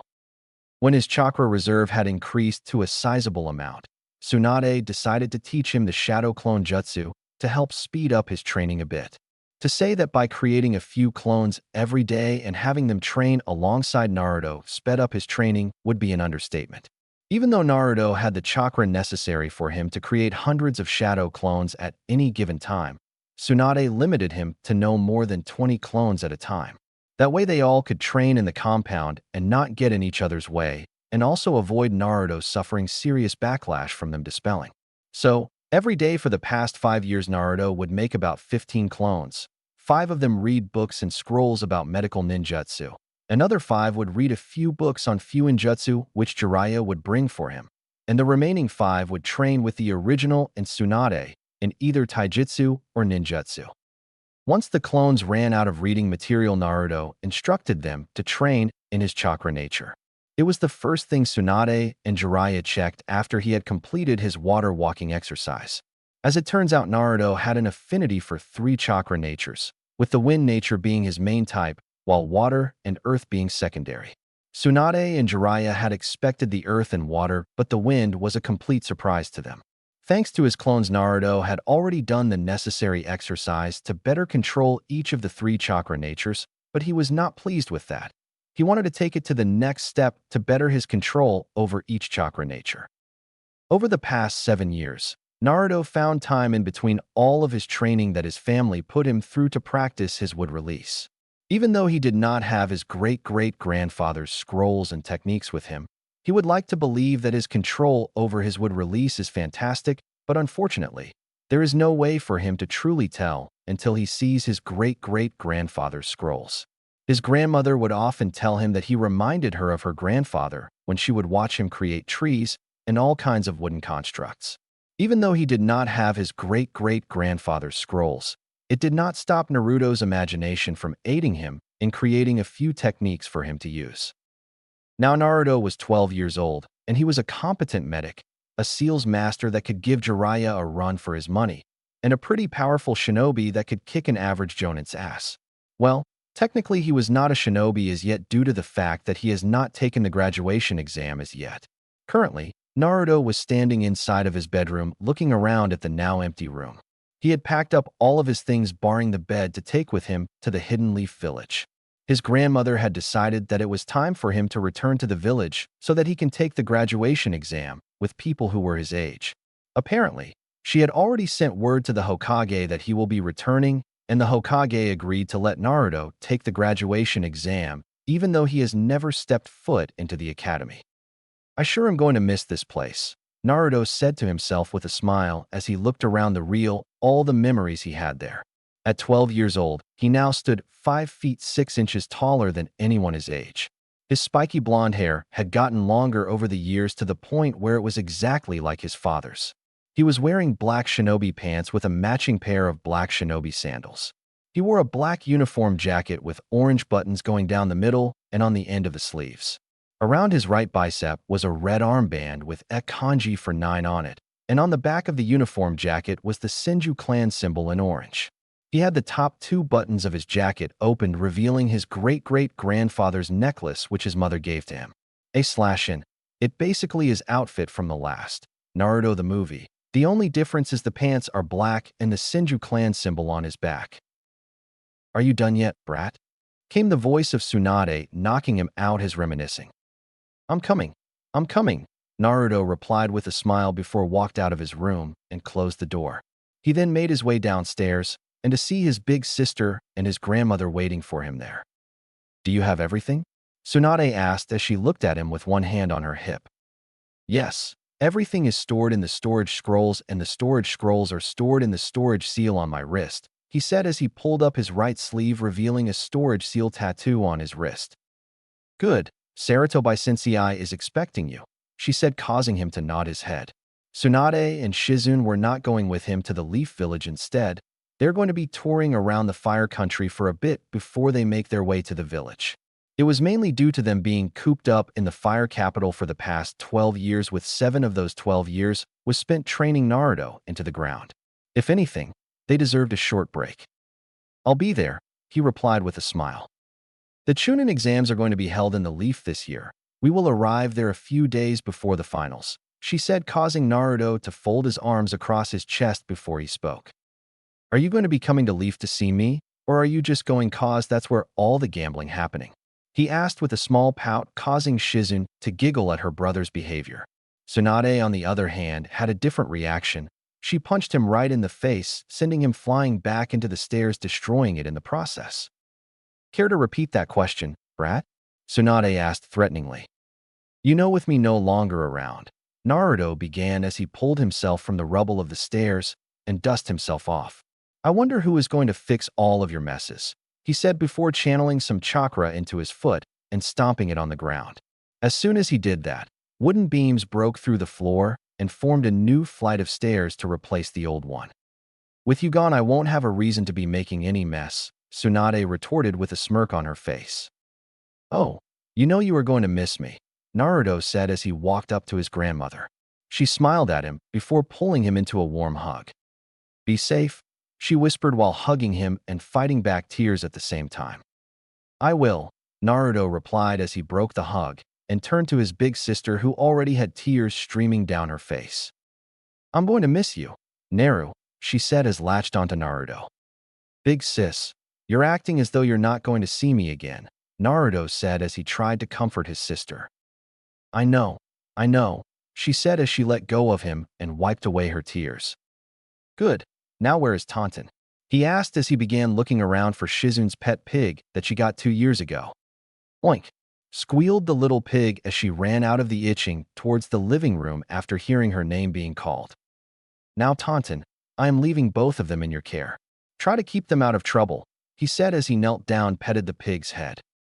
Oink, the pig replied while pointing her snout up in the girl, causing Naruto to smile. Good, he said before he stood up and pulled both Shizune and Tsunade in for one final hug. I should head out now, he said as he let them go. Send us a message when you get there and try to stay out of trouble, Tsunade said, causing him to grin. I always stay out of trouble, he replied as he made his way to the door, causing the two women to sweat drop. They walked up behind him as he exited the door and stood in the doorway as they watched him leave the compound. Is he going to be okay? Shizune asked as she stared at Naruto walking away. I think the question you should be asking is if the village is going to be okay, Tsunade said with a chuckle, knowing her grandson's tendencies. Naruto was taking in the scenery of the streets of the capital as he walked by. This was the first time he was walking outside the compound without either his big sister or his grandmother with him.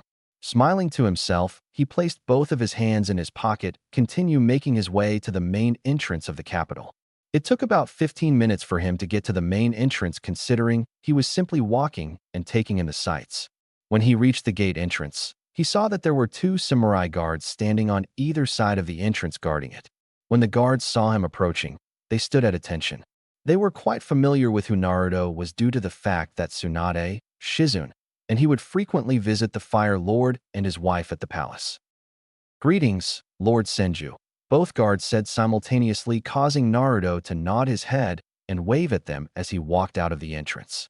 He was quite accustomed to people calling him Lord Senju by now, after the guards and palace servants would do it every time he visited there.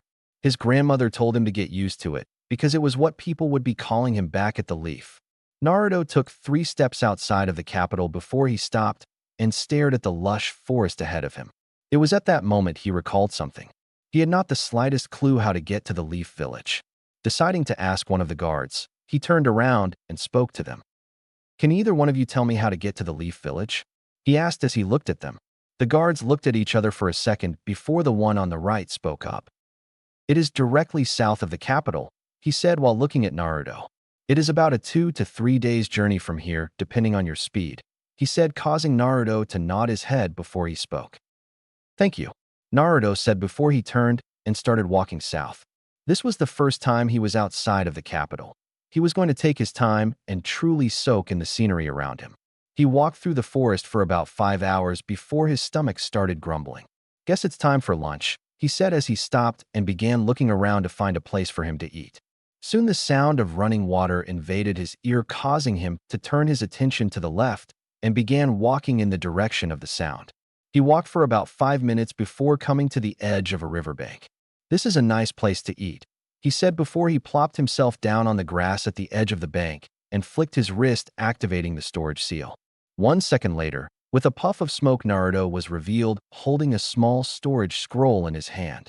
He opened the scroll and placed it down in front of him before he sent some chakra into the seal, creating another puff of smoke. The only difference was when the smoke disappeared this time, 2 large bowls of ramen were in front of Naruto, still piping hot.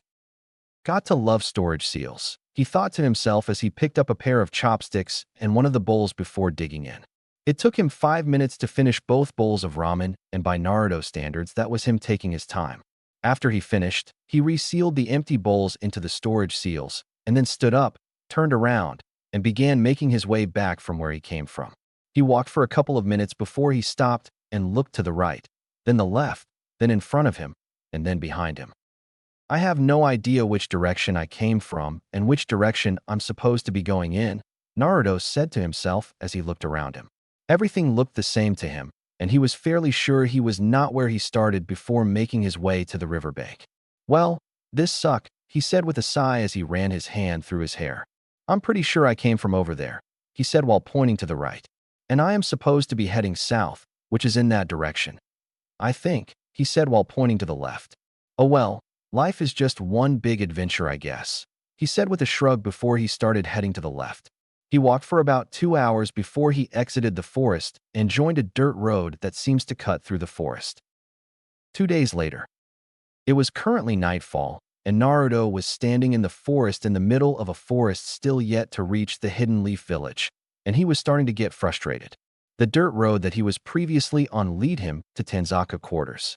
He was so caught up in admiring the scenery around him that he did not notice the road he was on twisted and turned in all directions, leading off the course he was supposed to be on. After spending a night in Tanzaka quarters, he set out at full speed this time for the Leaf Village after getting some direction from the lady at the inn that he stayed the night in. However, even at full speed, she told him it would still take him 2 days. It had been 3 days since he left the capital, and he knew the Hokage was expecting him in the village. If he did not arrive there soon, he was sure the man would send out a search party for him, thinking the worst had happened. Naruto could not allow that to happen. It would be too embarrassing. "I am starting to believe that they don't call these villages hidden villages for no reason," he said as he sighed and resumed walking through the forest. He took about 5 steps before coming to a halt and narrowing his eyes. He could sense 2 people's chakra signature fluctuating some distance to the right of him and could hear the faint sounds of metal hitting against metal. It was clear to him that someone was fighting over in that direction. Letting curiosity get the better of him, Naruto placed both of his hands in his pocket and took on a serious look on his face before calmly walking in the direction of the 2 chakra signatures. He knew he would mind his own business, but given the fact that he knew he was somewhat pretty close to the Leaf Village, he decided to check to see if it is a Leaf Shinobi engaging some enemy shinobi. Judging from their chakra, he can tell that it was 2 chunits, so he was not worried about himself being in any kind of danger. When he carried to the location where he had sensed the fighting taking place, he saw chunins from the Leaf Village fighting each other, and by the looks of it, they were not sparring. Looking on from behind one of the trees, it was quite clear that one of the 2 was clearly outmatched, judging by the number of wounds present on his body, while the other had some, but still far fewer injuries. The thing, however, that Naruto took note of was the fact that the one with the least number of injuries was carrying a scroll that Naruto thought was oddly familiar. If I am not mistaken, that is great-great-grandfather's scroll of sealing, or otherwise known as the Forbidden Scroll, he noted as he stared at the scroll. It would appear as though one, if not both of them, stole the scroll, he hypothesized as he observed the 2 chunits. Deciding that it was time to make himself known and have some fun, he walked out from behind the trees, whistling with a carefree expression on his face as he strolled up to the 2 chunits, getting their attention. My, what do we have here?" Naruto asked in a carefree manner, causing the 2 chunits to be on guard. Two Chunins from the Leaf Village trying to kill each other, he noted with a disappointed shake of his head. Very unbecoming of comrades. He mocked before turning his attention to the scroll. And would you look at this, the forbidden scroll as well, he said in a fake, shocked voice. I guess there is a traitor or maybe even traitors in our midst, he said as he looked between the two of them. What to do, what to do? He asked in a carefree tone, putting the two men on edge. Who the hell are you, kid? Yelled the one carrying the scroll, getting Naruto's attention. Me? Naruto asked while pointing to himself. I'm just a passerby who got lost on his way to Leaf Village, he said with a shake of his head before his face brightened up a bit. You two wouldn't mind escorting me to the village, would you? He asked as he looked at them with a fake hopeful look on his face. Naruto's carefree attitude about the whole situation was really putting the two men on edge. What are you doing? Shouted the one who was more injured. Run before he kills you, he yelled. In Irika's mind, that was just a boy in front of them, a boy who was about to get himself killed. Hearing Irika warning the boy, Mizuki gained some confidence seeing Irika worried about the boy's safety. It made him believe that Irika thought that he could easily kill the boy. Too late for that, boy, Mizuki said with a murderous look in his eye. I'm going to kill you, then kill Irika and make my escape to Lord Orochimaru. He yelled out with a crazy look on his face as though he had gone mad. Soon, very soon, I'll have all the power in the world. Ha ha ha, he said before finishing with a maniacal laugh. I'm sorry, but I am afraid that I am still going to need you to escort me to the village, Naruto said before the grin on his face disappeared and was replaced with a dangerous look on his face. And you are going to by force if necessary, he added as he flared his chakra, causing his body to be surrounded by a green outline and the pressure in the surrounding area to increase. Mizuki and Irika's eyes widened in shock at the amount of chakra that was being released by the boy in front of them. Just who the hell are you? Mizuki asked / shouted with fear ever so present in his voice. Naruto stared at him, he made a single hand seal, and spoke. Wood style, wood binding jutsu, he said in a low voice while holding the snake hand seal. As he said that a large tree branch with leaves on it burst out from the ground under Mizuki's feet and coiled its way around the Chunin, binding him in place. It happened so fast that the Chunin could not react fast enough to escape. Naruto then narrowed his eyes before he added a bit more chakra, causing the tree branch to tighten its grip on Mizuki. Ah! Mizuki yelled out in pain as he felt the coil get tighter. Please, let me go and I promise I won't cause you any trouble.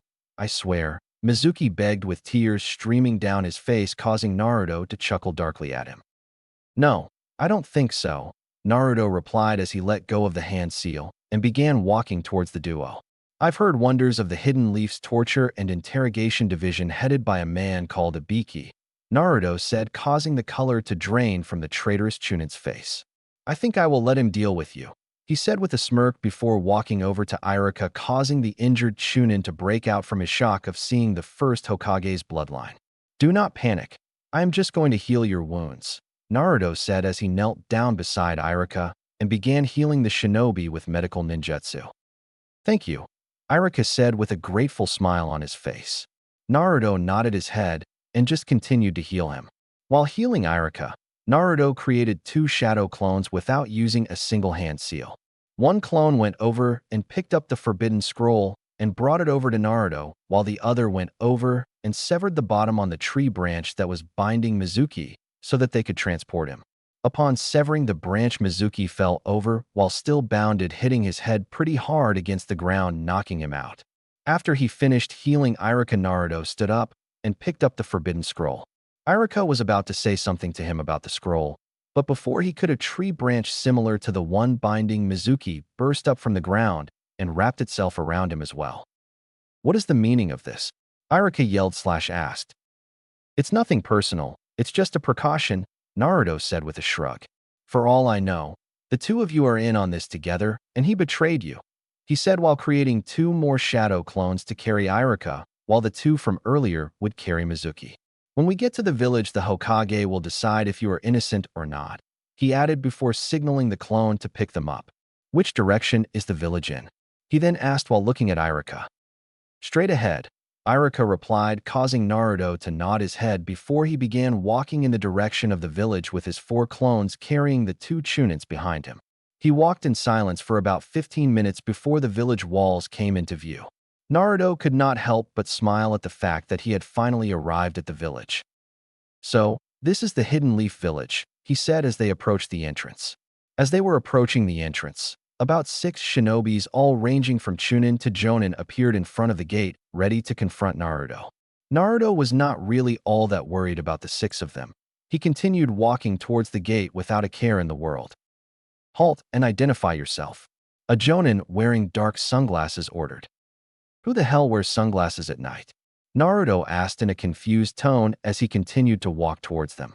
The sunglass-wearing Jonin was named Ebisu, and he was slightly ticked off that the kid carrying the forbidden scroll just ignored his order. "I said halt and identify yourself," Ebisu repeated a bit louder this time. "Oh right, I'm Naruto," Naruto said with a carefree smile on his face as he stopped in front of the group. "Can all of you move out of the way? I got an appointment with the Hokage that I am a few days late for. It would be incredibly impolite to keep him waiting for any longer," he said with a smile. The 6 shinobi all looked at each other unsure what to do. "And what business do you have with the Hokage, brat?" one of the Chunin asked. "I'm sorry, I wasn't aware that the Hokage's business was any of your business," Naruto replied with the carefree smile still on his face. The Chunin who had asked the question growled when he heard Naruto's reply. "Just who the hell does this little brat think he is?" he thought to himself in anger. "Now all of you have 2 options here. You can either escort me to the Hokage," he said with a smile before wiping the smile from his face and replacing it with a serious look as he narrowed his eyes and flared his chakra slightly. "Or get the hell out of my way," he said lowly, causing some of the Chunins to take a step back, including the one who spoke up earlier. "We will escort you to Lord Hokage," another Jonin said, getting everyone's attention.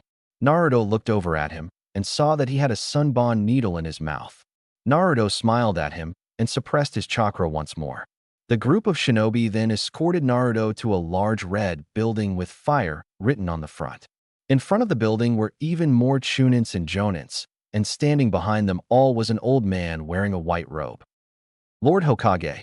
This boy approached the southern gate with the forbidden scroll in hand along with Mizuki and Irika as his captives. Ebisu yelled out, getting everyone's attention. "He claims to have an appointment with you," he added, causing the Hokage to raise an eyebrow and walk to the front of the group of shinobi to see who had an appointment with him. When he got to the front of the group, he gasped in shock at the boy standing before him. It was as though he was staring at a younger version of the 4th Hokage. It was not until he saw the whisker marks on each cheek did he realized just who it was. "Naruto?" the Hokage called out in a slightly surprised voice. "Hello, Lord Hokage," Naruto said respectfully with a smile. "Sorry I'm a bit late. I kind of got lost on the way here," he said with an embarrassing chuckle. "Well, you are here now," the 3rd Hokage said before he looked behind Naruto at a bounded Mizuki and Irika. "Can you explain what happened with them?" he asked, completely not noticing the fact that they were bounded by trees. "Sure," Naruto replied with a smile. "While I was heading here, I came upon these 2 trying to kill each other in the woods. The unconscious one was in possession of the scroll, while the other one was getting the living hell beat out of him," he said, causing Irika to look away in embarrassment. "Long story short, I captured both of them and took the scroll because I didn't know if one of them stole it or both of them stole it, and one betrayed the other," Naruto said with a nonchalant shrug. "Oh, here," he said before handing the scroll over to the Hokage. "Mizuki was the only one who stole the scroll," the Hokage said while looking at the still unconscious Chunin. "Irika was part of the search party that I sent out to retrieve the scroll," he added as he turned to the academy instructor. Nodding to the Hokage, Naruto signaled the clone to set Irika free. "Take the thief to Ibiki." The Hokage ordered the shinobi around before turning back to Naruto. "Let us go to my office, Naruto," he said before turning and walking towards the giant red building while holding onto the forbidden scroll. Naruto dispelled his clones before following the Hokage to his office, leaving the shinobi behind to deal with the scroll thief. "Just who is that boy?" one of the shinobi asked as he stared at Naruto walking away. "How the hell did he bind Mizuki with a tree?" another asked, drawing attention to the fact the traitor had a tree branch wrapped around him. Guys," a random Chunin stuttered out. "Is that symbol on the back of his shirt what I think it is?" he asked while pointing to Naruto's back. Everyone looked over to Naruto and saw the Senju clan's crest on his back, causing their eyes to widen. The Senju clan, one of them whispered out in shock. It was at that moment a few of the smarter ones began looking between Naruto and the tree branch that was binding Mizuki. Impossible, one said in a whisper. The first Hokages would release, another said before he turned and looked at Iruka as if to ask if it was true. Yes, you are correct, Iruka replied, getting everyone to look at him. He possesses the bloodline of the first Hokage, he said, causing everyone's jaws to drop. Hokage's office. As they entered the office, the Hokage went to sit behind his desk, but then he remembered that the chair, which is usually on the opposite side of his desk, had been sent out to be replaced that afternoon, and a new one would not arrive until the next day. I'm sorry, but the chair which usually there was sent out to be replaced, he said as he looked at Naruto with an apologetic look on his face. It is fine, Naruto said with a wave of his hand before he stomped his foot on the ground, causing a few small beams of wood to sprout up. In a matter of seconds, a new chair made out of wood was there for him to sit on. Wonderful, the Hokage said as both he and Naruto sat down. The Hokage sat down and blinked for a few seconds as he stared at Naruto, who was grinning at him. His eyes then widened to the size of dinner plates before he sprung up back to his feet and pointed at Naruto. You just, he stuttered out in a shocked voice, causing Naruto to burst out laughing. Grandma was right. People's reaction to my bloodline is hilarious, Naruto said while laughing. The Hokage plopped himself back down on his chair before he let out a sigh. I'm getting too old for this, he said, causing Naruto to only grin at him. When did you unlock it? He asked. When I was 5, Naruto replied, surprising the old man. It happened the same time I unlocked my chakra, he said, causing the old Hokage to nod. It does bring back a lot of memories seeing you use it, he said with a fond smile. It reminds me of Hashirama Sensei, he said, causing Naruto to grin after being compared to his great-great-grandfather. Grandma said the same thing, he said with a smile. I was expecting you 2 days ago, Naruto, the Hokage said as he stared at Naruto. You missed the graduation exam, he added, causing Naruto's eyes to widen. What? Naruto yelled/asked. Does that mean I have to wait till next year? He asked in a slight panic. Oh man, Grandma is going to kill me, he said as he sunk into the chair. No, nothing like that, the Hokage said with a chuckle. I can give you the test tomorrow, he said, causing Naruto to breathe out a sigh of relief. However, a lot of the teams have already been decided, so we are going to have to come up with something to do about you, he said, causing Naruto to nod his head. I would love to hear about how life was for you with Tsunade, but it is pretty late now, and I am sure you must be tired, the Hokage said, causing Naruto to smile and nod his head. He was indeed tired, and he needed a bath as soon as possible. Tell you what, why don't you come by the Sarutobi compound tomorrow morning for breakfast, and you can tell me everything, he added with a grandfatherly smile. That sounds wonderful, Naruto replied with a smile before he remembered something. Before I forget, he said as he flicked his wrist and unsealed a small scroll and handed it to the Hokage. This is a letter from my grandmother appointing me the acting head of the Senju clan until she returns to the village, he said in a serious voice. When will she be returning? The Hokage asked. She said we will arrive here a few days before the finals of the Chunin exams, Naruto replied. Well then, I should let you go get settled in, the Hokage said as he stood up. You wouldn't by chance have a map of the village, do you? Naruto asked, not wanting to get lost again. The third Hokage pulled open one of the grass to his desk and pulled out a map. He then opened it for Naruto. We are here right now, he said, pointing to the map. Senju compound is located over here in the clan district, he said while pointing where Naruto needed to go. Naruto looked at it and began plotting his path to take. Thank you, Lord Hokage, Naruto said with a thankful smile on his face as he folded up the map. I will see you in the morning, the Hokage said, causing Naruto to nod. Good night, Lord Hokage, Naruto said before he held up a half-ram seal and shunshin away. Naruto appeared down at the entrance where he left the group of shinobi with Mizuki. There was no one there when he appeared there with the body flicker technique. The streets were completely empty. Naruto looked around at his surroundings for a bit before he opened the map and began making his way to the clan district where the Senju compound was located. It took him 5 minutes to arrive in front of the gates to Senju compound from the Hokage's office. When he arrived there, he could see that there were people still on the streets. Most of them were staring at him. He chalked it up to the fact that he was staring at the gates to the compound. Naruto then walked up to the gate, getting the attention of everyone on the street. Even those who were not looking at him previously now had their eyes on him. He bit his thumb, drawing some blood before swiping it across the seal on the gate. He then pressed his palm over the seal and pulsed his chakra in a specific pattern that his grandmother taught him. Everyone on the street watched in amazement as the sealing array glowed before gates pushed themselves open. Naruto walked through the gates and into the compound, ignoring the people that were on the street, trying to get a look inside the famous Senju clan compound. After he entered, he locked the gates behind him and reactivated the seals before making his way to the main house of the compound. The clan compound was rather large. There were enough houses there for a few hundred clan members. When Naruto arrived at the main house, he created about 50 shadow clones and unsealed the storage scrolls with all of his stuff in them and give it to them to put away while he orders a few of them to go explore the house.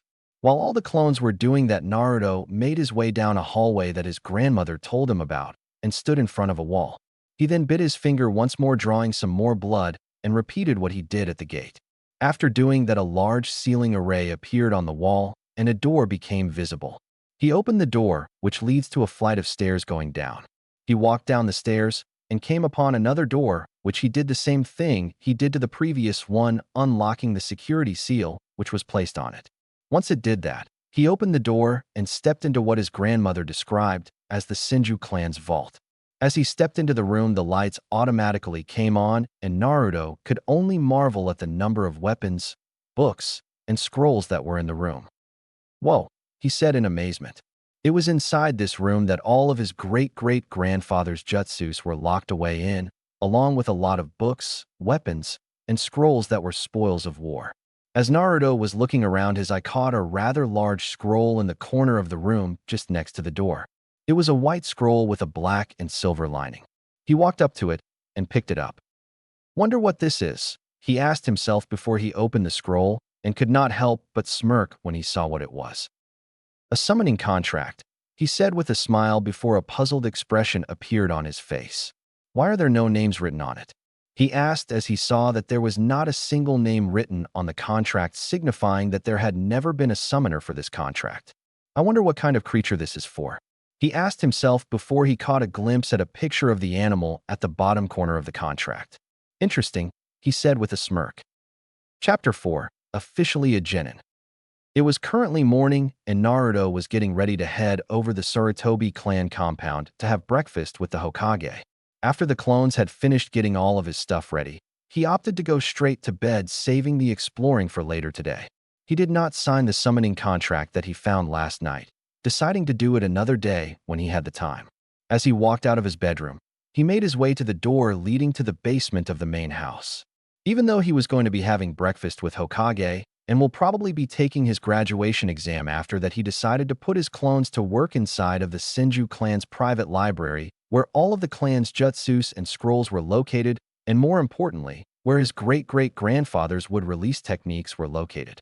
Naruto opened the basement door and walked down the stairs. At the bottom of the stairs was a hallway with 2 doors on either side.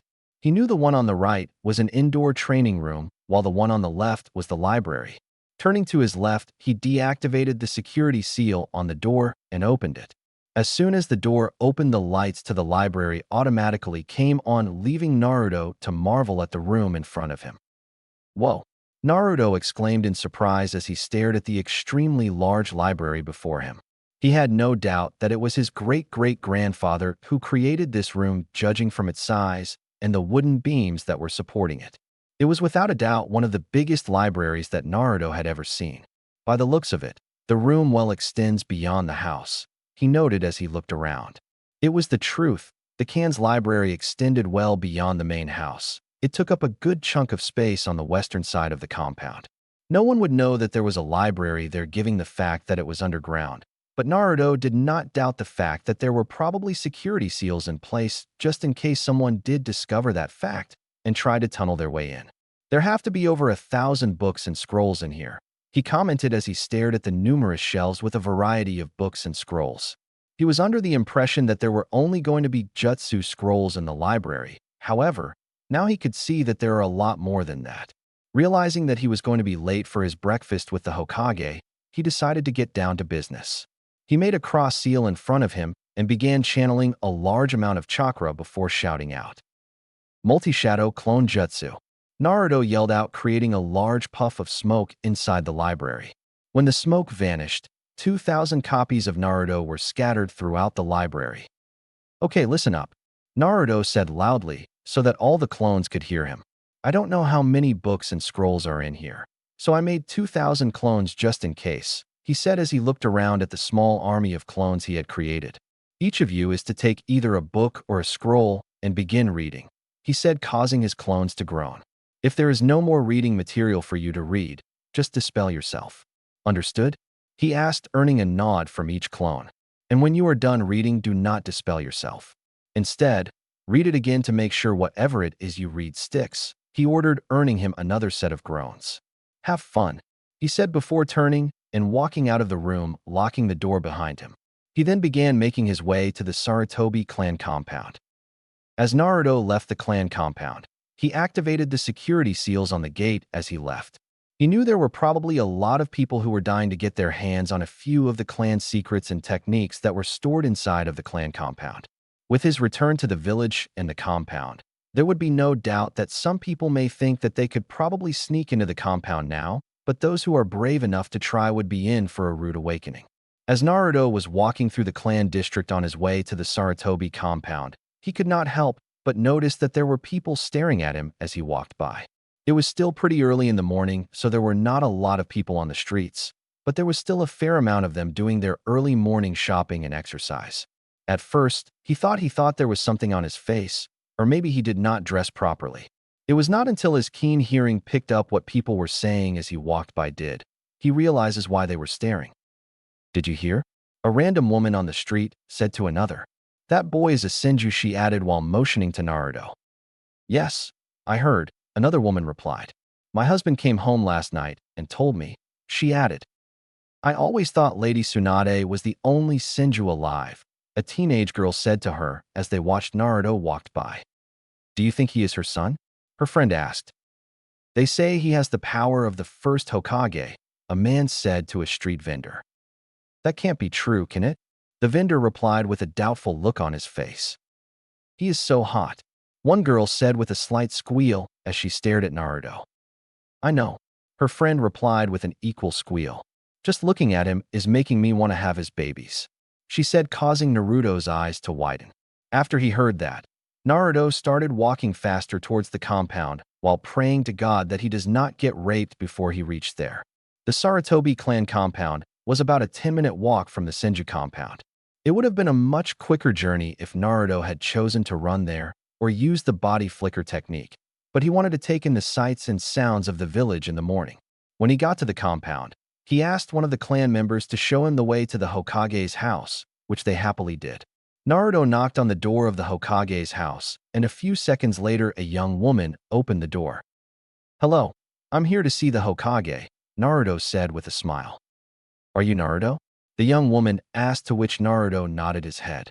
"Lord Senju, please come in. My father is in the living room relaxing," the Hokage's daughter said. "Please, call me Naruto," Naruto said with a smile as he stepped into the house. She smiled and nodded to him before leading him to the living room where the Hokage was sitting reading a book. "Father, Naruto is here," he said, getting the Hokage's attention. "Naruto, my boy," the Hokage said as he stood up with a smile on his face. "Please have a seat," he said, motioning Naruto to sit down. Naruto smiled and sat down on the couch opposite the Hokage. "I am going to get breakfast served," the Hokage's daughter said as she left for the kitchen.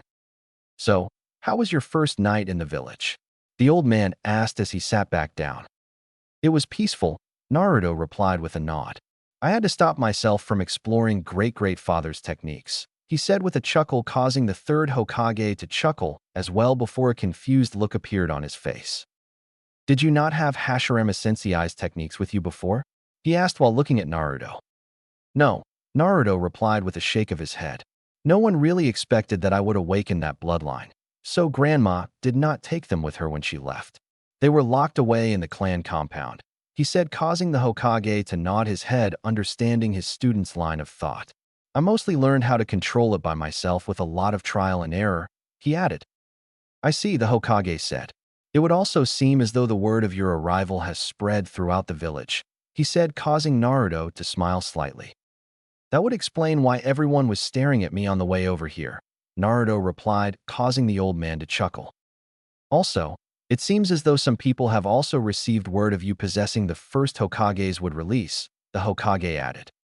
That's no problem, Naruto said, surprising the old man. I was not planning on keeping it a secret either way, he added with a smile. Wouldn't it put you in more danger? Asked the age-old Hokage.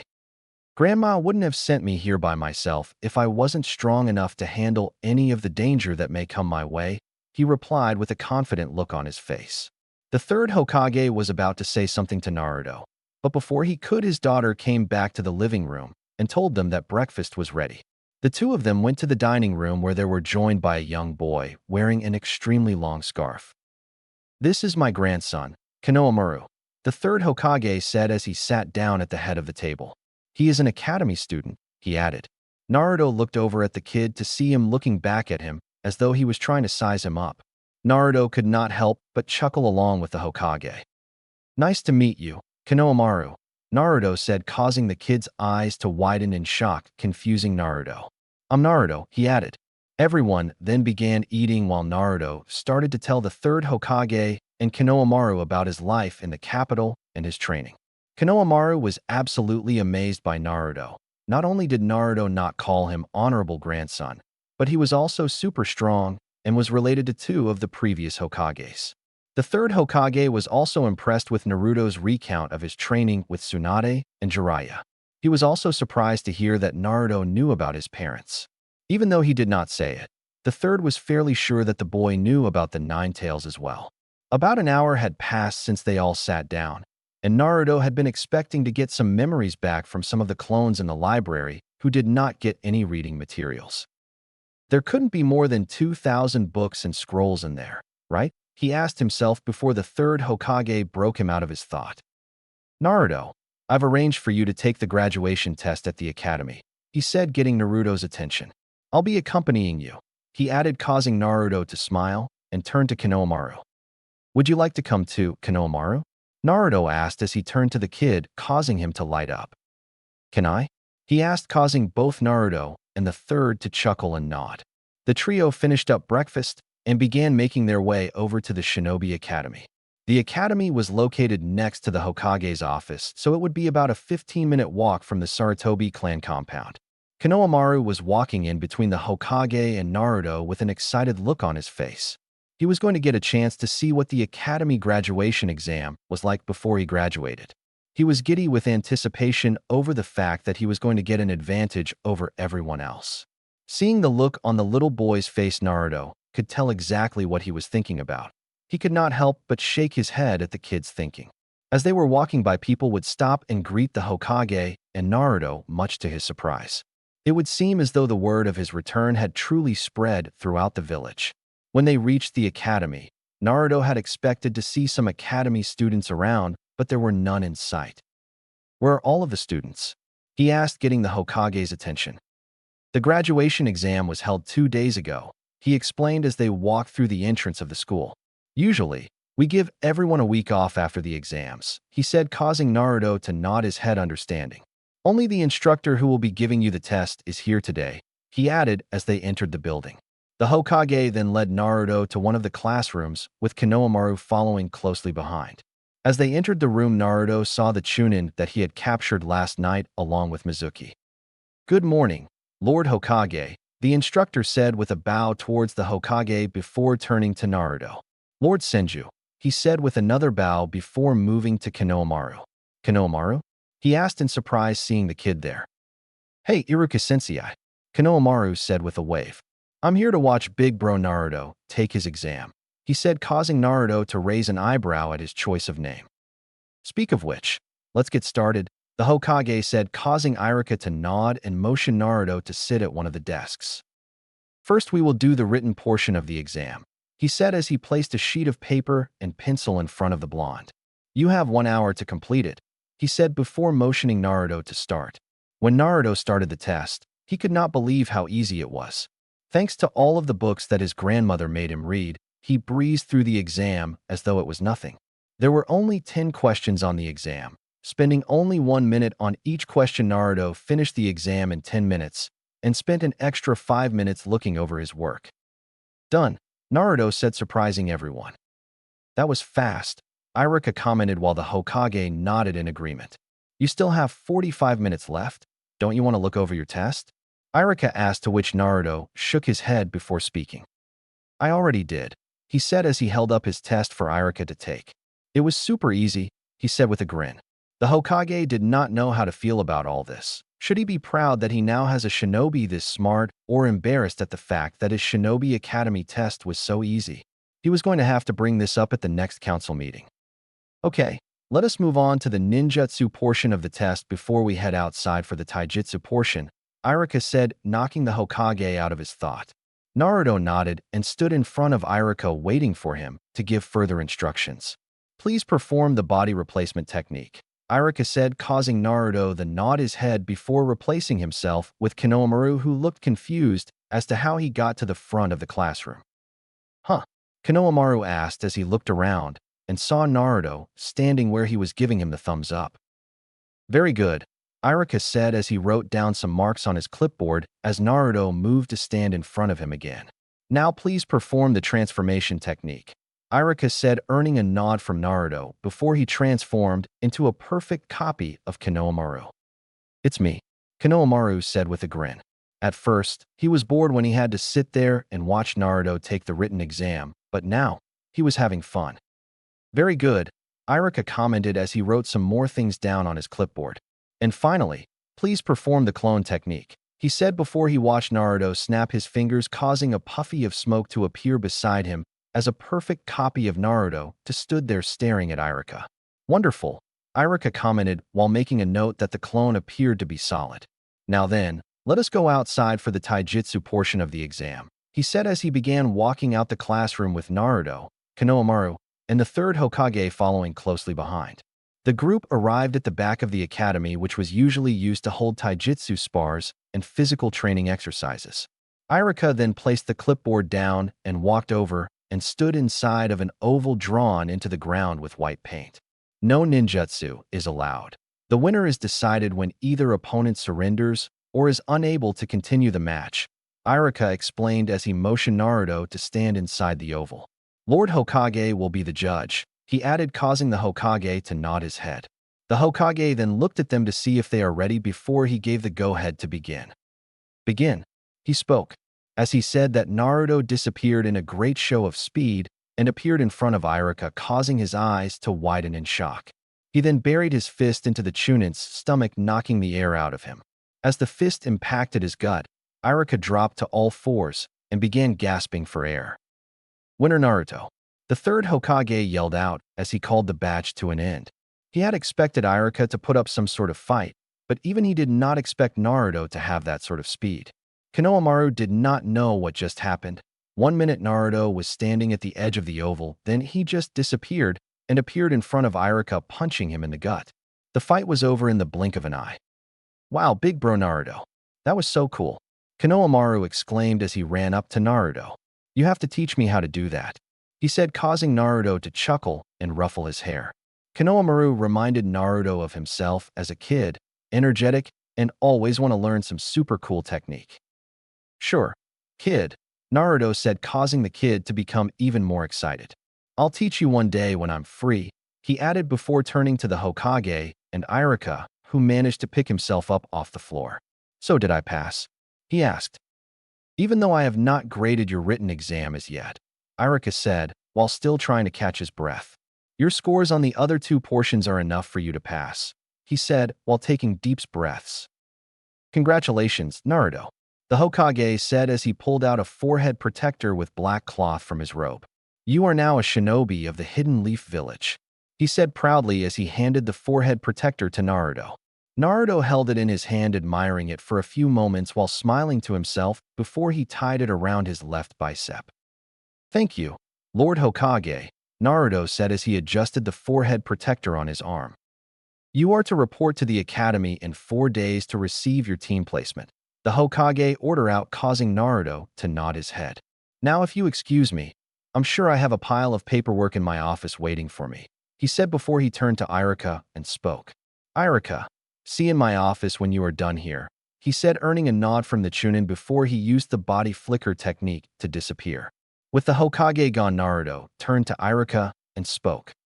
If there is nothing more, I will see you in 4 days, Iruka Sensei, Naruto said, causing Irika to nod his head back at him.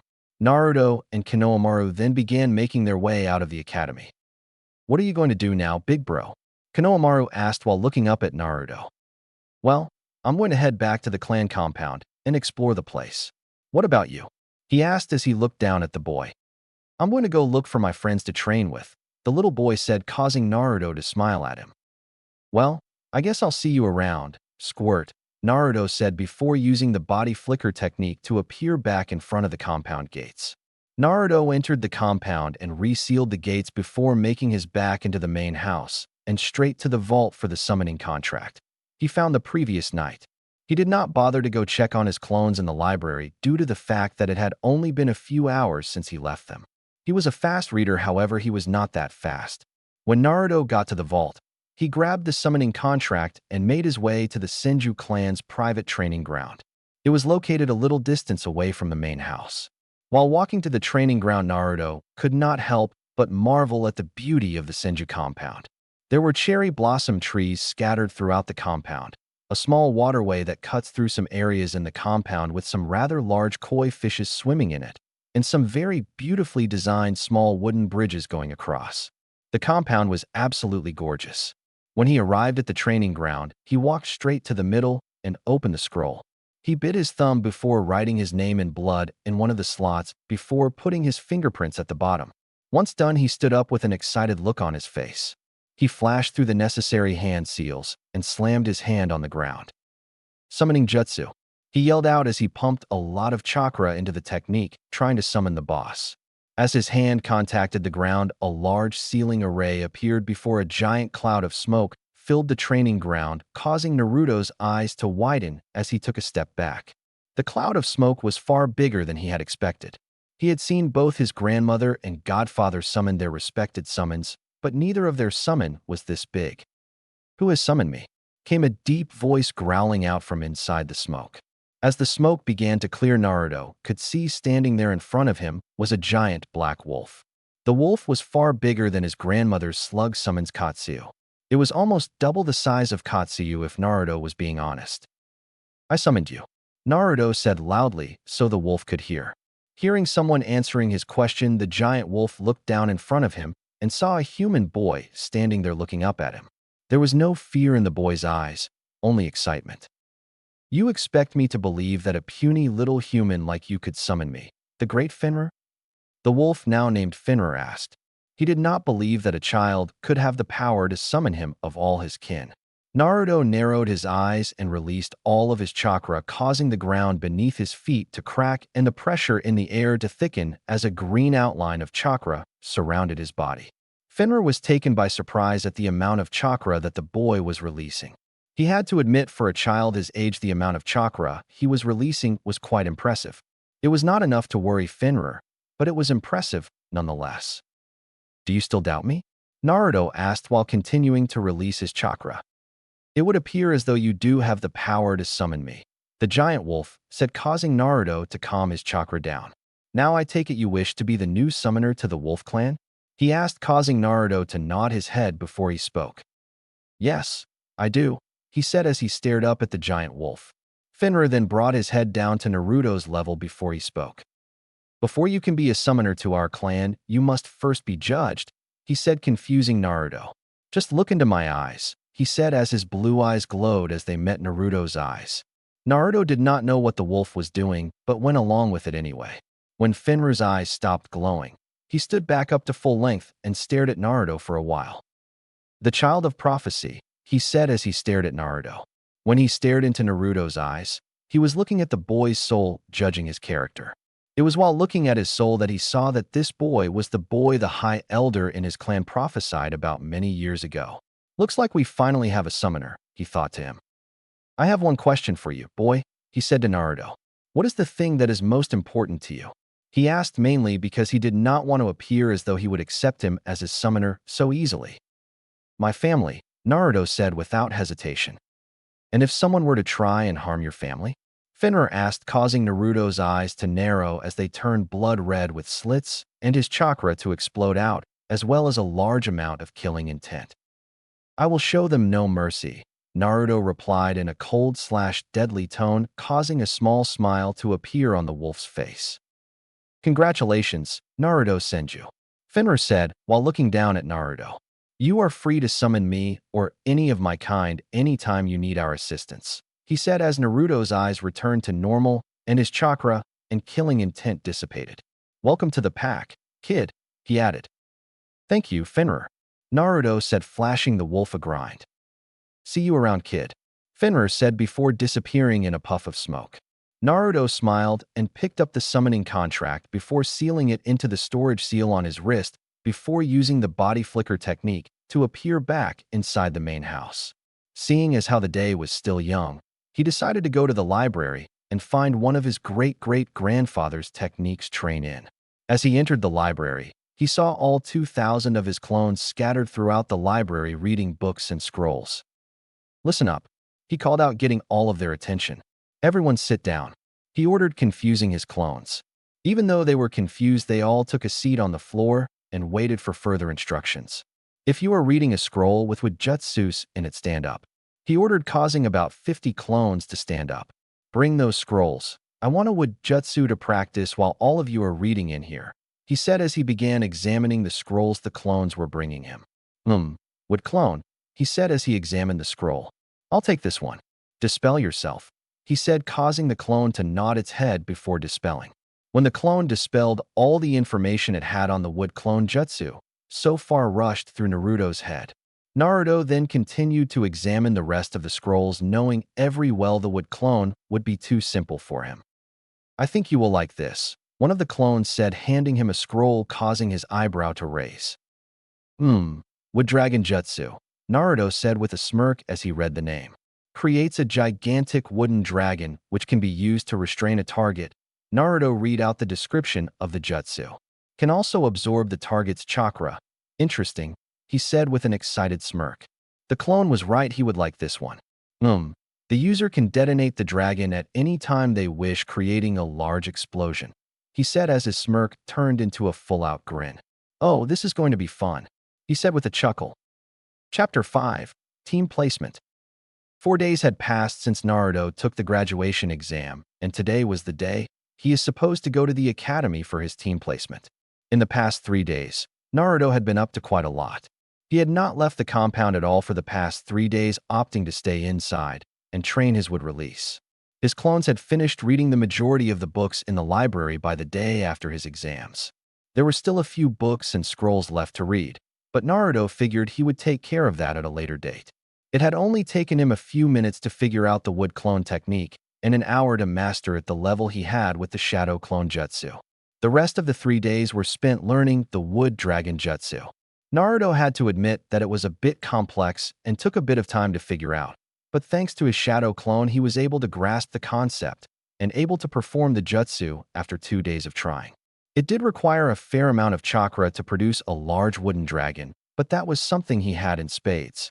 He had not mastered the jutsu by any means, but he could perform it well enough to defend himself. The thing that really fascinated him with the jutsu was its ability to blow itself up whenever given the command. Naruto was wondering if he could do that with other wood jutsus. If so, then his enemies are in for a world of hurt. Naruto was currently standing in his room looking at himself in front of the mirror. He had just finished getting dressed and was ready to head to the academy. He adjusted the forehead protector strapped to his left arm before smiling and making his way out of his room and out of his house.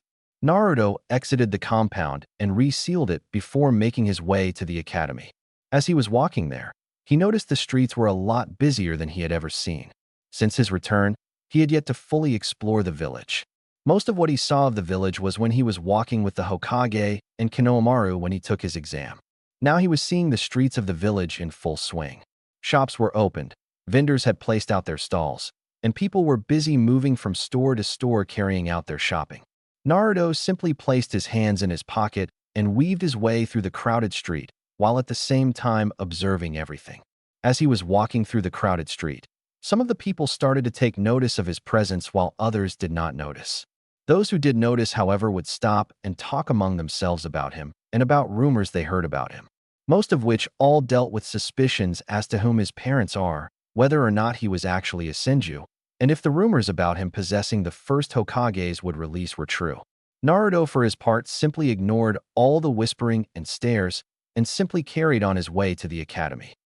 At the academy, currently standing in front of a class of newly graduated genin, was the Chunin instructor in charge of the academy, Iruka Yumino. He was standing there with a proud smile on his face as he stared at all of his soon-to-be former students, all wearing their regulation headbands signifying themselves as shinobis of the Hidden Leaf Village. This year's batch of graduates had quite a lot of potential, considering the fact that a lot of those who were sitting in front of him were heirs to a lot of the prominent clans in the village, with a few civilian children who have shown some promise. The clan heirs were expected to hold a lot of promise for the future because of the fact that they are the future leaders of their respected clans. As Iruka scanned the class of graduates, he could not help frowning slightly when he noticed that there was one particular heir missing. Where is Naruto Senju? Iruka thought to himself with a slight frown. He was there when Hokage told Naruto that he had to be at the academy in 4 days for his team placement. So, he could help, but wonder why the boy was not here in class with the rest of the graduates. Did he forget? He asked himself. He knew all of the Jonin sensei were currently observing the class thanks to the third Hokage's special jutsu that he uses with his crystal ball to view the village from. It would not be a good look to the Jonin senseis if Naruto does not show up here today. It may appear as though he is not taking things seriously because of the fact that he is a Senju. Iruka sighed and shook his head slightly as he got ready to speak to the graduating class. Just as he was about to begin speaking, however, a knock came at the door, drawing the attention of everyone in the classroom. "Enter," Iruka said loudly so that whoever was behind the door could hear. The door slid open, revealing Naruto standing there with a stoic look on his face. "Hello, Iruka-sensei. I'm not late, am I?" Naruto asked as he walked through the door and walked up to Iruka. "You are," Iruka replied as he folded his arms and stared at Naruto, causing him to grin sheepishly. "Sorry," Naruto apologized with a slight bow. "The Hokage told me to come here in 4 days. However, he never mentioned what time I should be here," Naruto explained, causing Iruka to nod his head, accepting his excuse. Iruka then turned to the class and spoke loudly. "Class, this is Naruto Senju," he said loudly as he introduced Naruto to the rest of the class. "He will be joining us today for the team placement," he said, causing the children in the room's eyes to widen in shock at who was standing in front of them. "A Senju?" one student whispered. "So, the rumors are true, the Senju clan has returned," another said in a whisper. "He's so hot," one girl shouted. "Do you think he has a girlfriend?" another girl asked. Naruto could only sigh when he heard what the girls were discussing. "Iruka-sensei," shouted a boy from the back of the class with a small puppy in his head. Naruto immediately recognized him as a member of the Inuzuka clan because of the fang marks on his cheeks and the ninja hound on his head.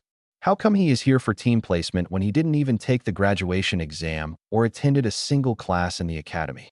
The Inuzuka boy asked in a slightly hostile tone, confusing Naruto.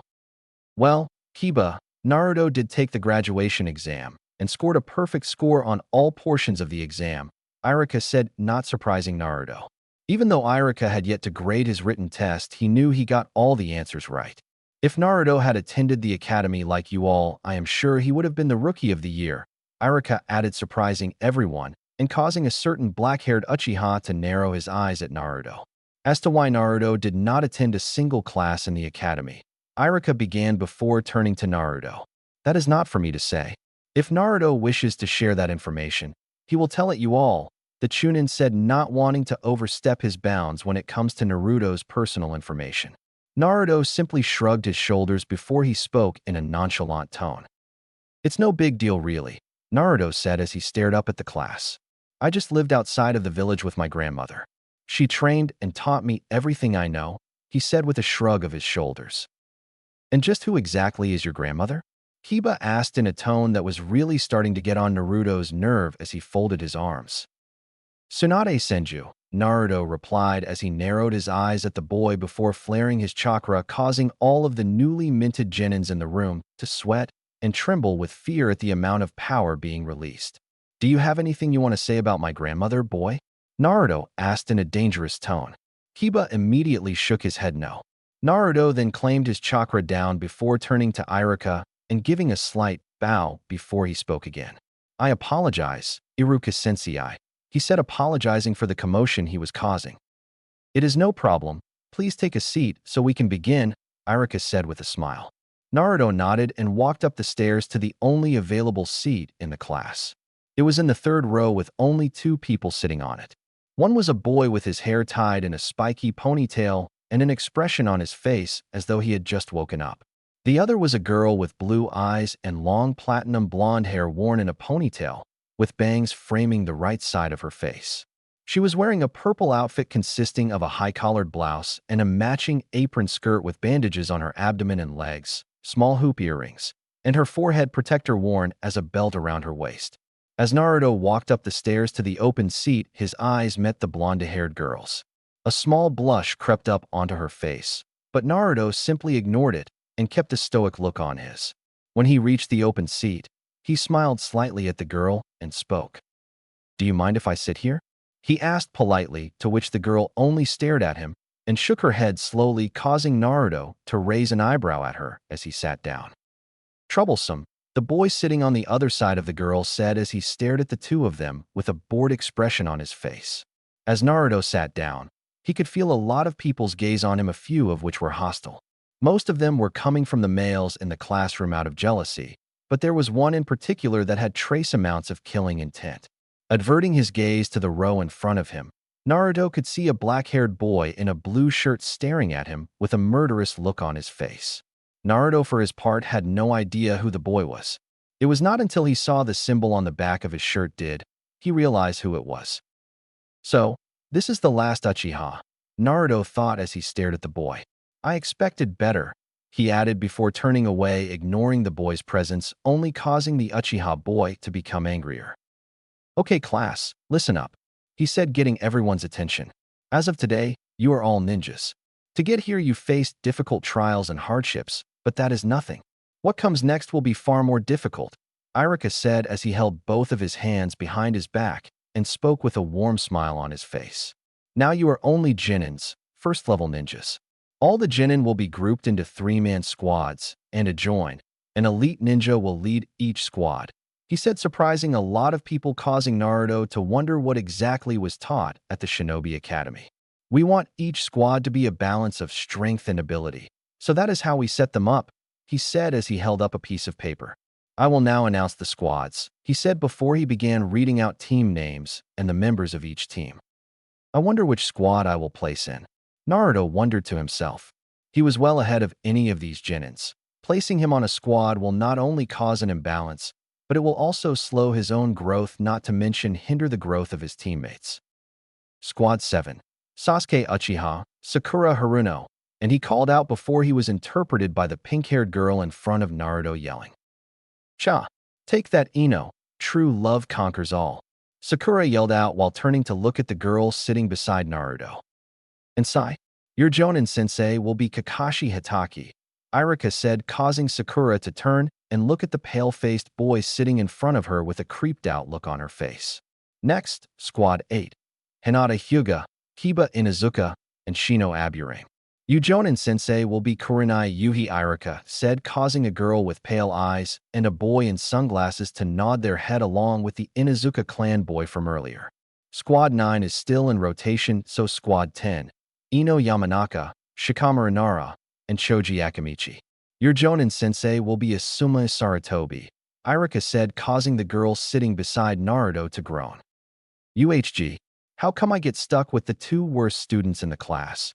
Ino groaned out as he placed her head down on the desk. Naruto could not help but chuckle at the girl's reaction. It can't be helped. They are likely trying to create a new Ino Shikacho formation, Naruto said with a smile as he looked over the girl, causing her to feel a bit better. Troublesome, Shikamaru said as he laid down on his desk. And finally, Squad 11, Irika said, getting Naruto's attention once more. Consisting only of Naruto, Senju with your Jonin-sensei being Yamato, he said, confusing everyone in the room. Iruka-sensei, how come he gets to be on a squad by himself? Sakura stood up and asked the question on everyone's minds. Well, as I mentioned earlier, Sakura, Irika said with a sigh as he knew this was going to happen. We built each team with a balance of strength and ability. Placing Naruto on a team with any of you will cause an imbalance due to Naruto's training, putting him ahead of all of you in terms of both strength and ability, he said, surprising a lot of people while angering some. Another reason why he is on a team by himself is that placing him on one of your squads will not only hinder his growth, but the growth of his supposed teammates as well, Irika explained, causing Naruto to nod in agreement. Lord Hokage personally put all of these teams together. If you have a problem with it, then you are free to lodge a complaint with him, he added with a smirk as he watched everyone look down slightly, not wanting to challenge the decision of the Hokage. Good, with that settled. After lunch, you will meet your new Jonin-senseis. Until then, class dismissed, he said as he rolled the pepper with the team placements on it. Just as everyone was about to get up from their dead, a puff of smoke appeared in the front of the classroom, not too far from Irika, surprising everyone, including Irika. When the smoke cleared, a Jonin was standing there with a serious look on his face. The Jonin had short brown hair and black, almond-shaped eyes. He was wearing a standard Jonin uniform, with the only difference being the navy blue shirt under his flask jacket goes up all the way to his chin. In addition to that, he had a Hapura-style forehead protector that framed his face, similar to that of the second Hokage, Tobirama Senju. The Jonin scanned the room as if he were looking for someone. When his eyes landed on Naruto, he stopped and spoke. Naruto Senju, I am your Jonin sensei, Yamato, he said while looking at Naruto. Meet me at training 11. You have 15 minutes, the man said before disappearing in a puff of smoke. Everyone in the room then turned to Naruto, who simply shrugged his shoulders before standing up. He then held up a half-ram seal and disappeared from the room in a swirl of cherry blossom leaves.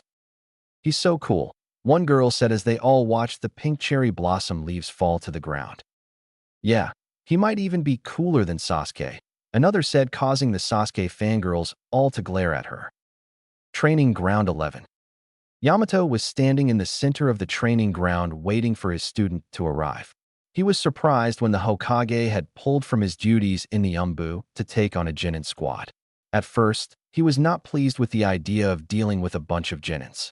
It was not until he was told that he was going to be getting the Senju boy to help him train his wood release that he felt somewhat relieved. He was even more surprised when the Hokage told him that the boy the Jinchuriki to the Nine-Tails Fox. It was the other reason why he was chosen to be the boy's Jonin sensei. Yamato was knocked out of his reflection when Naruto arrived at the training ground in a swirl of cherry blossom leaves. Yamato raised an eyebrow at the new form of the body flicker technique, which he has never seen before. That was fast, Yamato commented as he had only been waiting there for 5 minutes. I didn't want to keep you waiting too long, Naruto said as he walked up to his new sensei. Well then, let us begin by telling each other a bit about ourselves, Yamato said as he folded his arms. You know, your name, likes and dislikes, hobbies, and goals for the future, he added, causing Naruto to nod his head understanding. My name is Naruto Senju. I like ramen, gardening, and my family. I hate anyone who tries to harm my family and those closest to me. My hobbies are training, gardening, and pulling pranks, he said with a grin on his face. As for my future goals, I want to be the strongest shinobi, surpassing both my father and great-great-grandfather, he said with determination written all over his face. Yamato nodded his head as he heard what Naruto said. I guess it's my turn, he said as he prepared to introduce himself. My name is Yamato. I like walnuts in the village. I hate oily foods. My hobbies are reading books about architecture, and I don't really have any outlandish goals for the future, he said with a shrug. I guess my only goal is to have a serious spar against Kakashi-senpai, he added, causing Naruto to raise an eyebrow at his future goals. But he did not say anything. It was not his place to question another person's goals. So, what are we going today, sensei? Naruto asked with an excited look on his face. This usually the part where the Jonin Sensius give a test to see whether or not the Genin team actually have what it takes to be a Genin, he said, causing Naruto to nod his head, already knowing that. The test is usually centered around teamwork, but seeing as how it is just the two of us, a test of teamwork would be pointless, he said seriously, while Naruto simply stood there nodding his head in agreement. So, am I getting a test? Naruto asked with a curious expression on his face. You are getting a test, Yamato said while looking at his student. We will just be testing for something else, he said, causing Naruto to raise an eyebrow at him. We are going to be testing whether or not you have the strength and the ability to be on a squad by yourself, he said, causing Naruto to grin in excitement. So, we're going to have a little spar and see if you are actually as good as people say you are, he said with a smirk. Yamato was just as excited as Naruto. He only did a better job of hiding it. This would be the first time he would be going up against someone else who passed the wood release bloodline. That was not just it, however. He wanted to see the difference between someone who is naturally born with wood release like Naruto against his own, which was artificially gifted. Let's do this, Naruto said as he flicked his wrist, activating the storage seal on his wrist, causing a long black metal staff, but 6 feet long, to appear in his hand. It was a special staff that Shizune had bought for him when he was 6. It was made entirely of chakra metal, which allows his chakra to flow through it much better than ordinary metal would. Yamato saw that his student was rearing to go and nodded his head. The two of them then stood opposite each other in the center of the training ground. The excited look was gone from both of their faces, with a more serious one replacing it. You are to come at me with the intention of killing me, Yamato said, causing Naruto to raise an eyebrow. In Yamato's mind, Naruto was still a Genin. He may be more powerful than your average Genin, but a Genin was Genin regardless of who trained them, and he was a Jonin/former Anbu captain. Be careful, Wish 4, Sensei, Naruto said coldly. He was going to take this spar very seriously, and he was not planning on holding back. He took the black staff and stabbed it into the ground, confusing his sensei. He then made a single hand seal while holding on to the staff before he pulled out of the ground. As he pulled the staff out of the ground, a large rectangular block of the earth attached itself to the end of the staff, turning it into a rather large sledgehammer. Naruto then swung the hammer up and rested it on his shoulders before speaking to his sensei. Shall we begin, sensei? He asked. Yes, the sensei said before bending down and picked up a small pebble from the ground. He tossed it up in the air, and both of their eyes became glued to the pebble as it began falling down to the ground. As soon as the pebble contacted the ground, Naruto disappeared in a great show of speed, causing his sensei's eyes to widen in shock. He's fast, Yamato said as he looked around for his student. His senses alerted him of a presence above him, causing the Jonin to look up. When he looked up, he saw Naruto falling towards him with his giant hammer reared back, ready to turn the Jonin, destroy the Jonin. Earth-style, seismic smash, Naruto yelled while falling. Yamato narrowed his eyes and kicked off the ground, dodging the incoming hit. What happened next causing the Jonin's eyes to widen in horror. As Naruto's hammer impacted the ground, it utterly destroyed the section training ground where Yamato was standing, along with the block of the earth which was attached to the staff. Yamato could only stare in shock and horror at the giant crater with Naruto standing in the center staring at him. I guess Lady Tsunade really did train him, Yamato thought to himself as he stared at the boy. Well, the Naruto, let us see how you deal with this, the Jonin thought before he flashed through a few hand signs with a smirk on his face. Wood style, great force technique, he yelled out as he pointed his right arm at Naruto. Naruto's eyes were the size of dinner plates when he heard the name of the technique that his sensei called out. Before he could even think about what was happening, his sensei's right arm transformed into multiple trees, all of which were rushing towards Naruto. Acting quickly, Naruto narrowed his eyes and jumped backward, dodging the trees that were making their way towards him. Much to his dismay, the trees followed his every move, causing him to flip back a few times. Channeling some wind chakra into his metal staff, Naruto stopped moving backward and turned to face the incoming wave of tree branches. Utilizing the wind chakra rushing through his staff, Naruto began slicing his way through the multiple tree branches with ease, a bit more ease than he expected. His trees are not as strong as my own, Naruto thought while slicing the numerous branches. While cutting the branches with his staff, 5 clones of Naruto made of wood emerged out of his back and began flashing through hand signs. Earth Style, Earth Dragon Bullet. The 5 clones shouted out simultaneously, causing 5 dragons made of the earth to rise up from the ground and rush towards the Jonin. Seeing the 5 earth dragons rushing towards him, Yamato was forced to break off his Jutsu and deal with the dragons. His right arm broke off from the numerous trees that sprouted from it before he flashed through multiple hand signs. Wood Style, Wood Locking Wall. He yelled before slamming both his hands down on the ground in front of him. Wooden pillars then began to burst up from the ground on either side of Yamato. The pillars then joined together in a dome shape with Yamato in the center. The 5 dragons all crashed into the dome at the same time, creating a huge shockwave. Much to Naruto's surprising, the dome held up to the impact. Deciding not to give the Jonin time to catch his breath, Naruto rushed forward at the dome along with his wood clones. One of the clones charged ahead of the rest and leaped into the air, rearing his fist back in the process. Building up a large amount of chakra into its fist, the clone brought it down onto the dome, releasing the built-up chakra on contact with the dome, utterly destroying the wooden structure along with a good chunk of the ground as well. When the dome collapsed, Naruto and his clones could see that their Jonin sensei was no longer there. Instead, there was a hole in the ground. Naruto's senses alerted him to danger from below, causing the blonde Jinchuriki to leap into the air. Just as his feet left the ground, 6 wooden spikes burst out from the ground, piercing through the chest of the 5 clones while Naruto avoided the other. That was close, Naruto thought as he landed on the ground. As his feet touched the ground, 4 wooden pillars burst out from the ground around him, causing his eyes to widen slightly as he watched the 4 wooden pillars lock themselves up until it created a cage, trapping Naruto inside. Wood Style, 4-pillar prison technique. Yamato said calmly as he walked up to the wooden cage holding Naruto.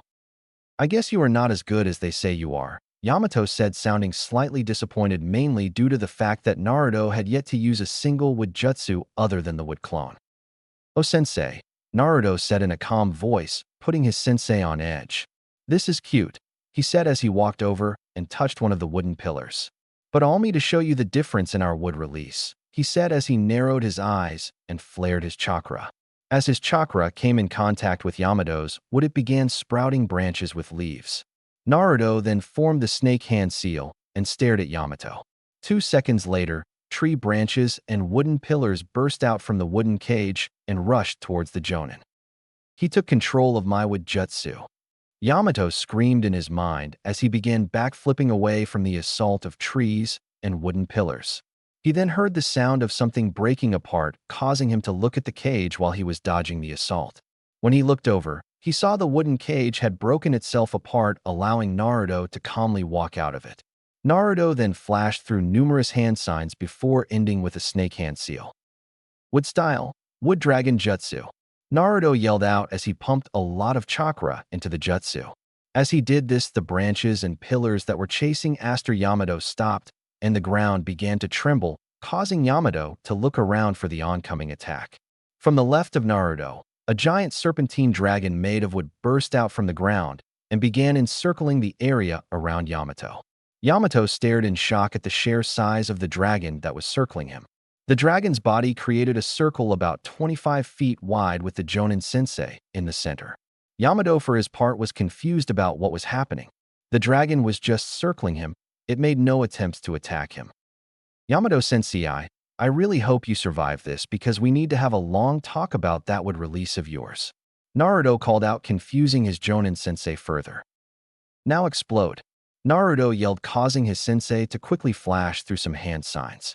The eyes of the dragon glowed white for 1 second before the entire dragon exploded, destroying everything inside that 25-foot circle and creating a shock wave that leveled all the trees and wooden pillars Naruto and Yamato had created. The explosion shook the entire training ground and probably sent a small tremor through the village. Naruto had been standing some distance away, so he did not feel the brunt of the shock wave, only a bit of strong wind. Deciding to check if his sensei was still alive, he began making his way over. The explosion had kicked up quite a bit of dust, creating a large dust cloud over the area. While walking, Naruto channeled some wind chakra into his staff and swiped the air in front of him, blowing away some of the dust, revealing the damage he had done. In front of Naruto was a 25 feet wide crater with a half-broken wooden dome in the center.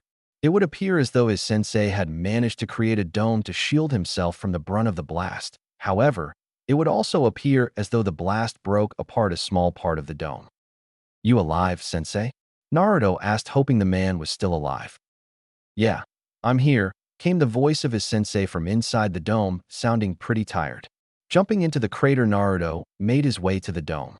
Using his chakra like what he did with the wooden prison, Naruto took control of the wood around the dome, causing them to open up, revealing his sensei, hunched over on the ground, breathing heavily with a few burns and bruises on his body. Silently creating a shadow clone, Naruto gave it the order to heal his sensei, who seems to be suffering from chakra exhaustion. "That was some attack," Yamato said between breaths. The attack would have killed him if he had not pumped the majority of the chakra he had left into the wooden dome to strengthen it. But even then, part of it still broke apart.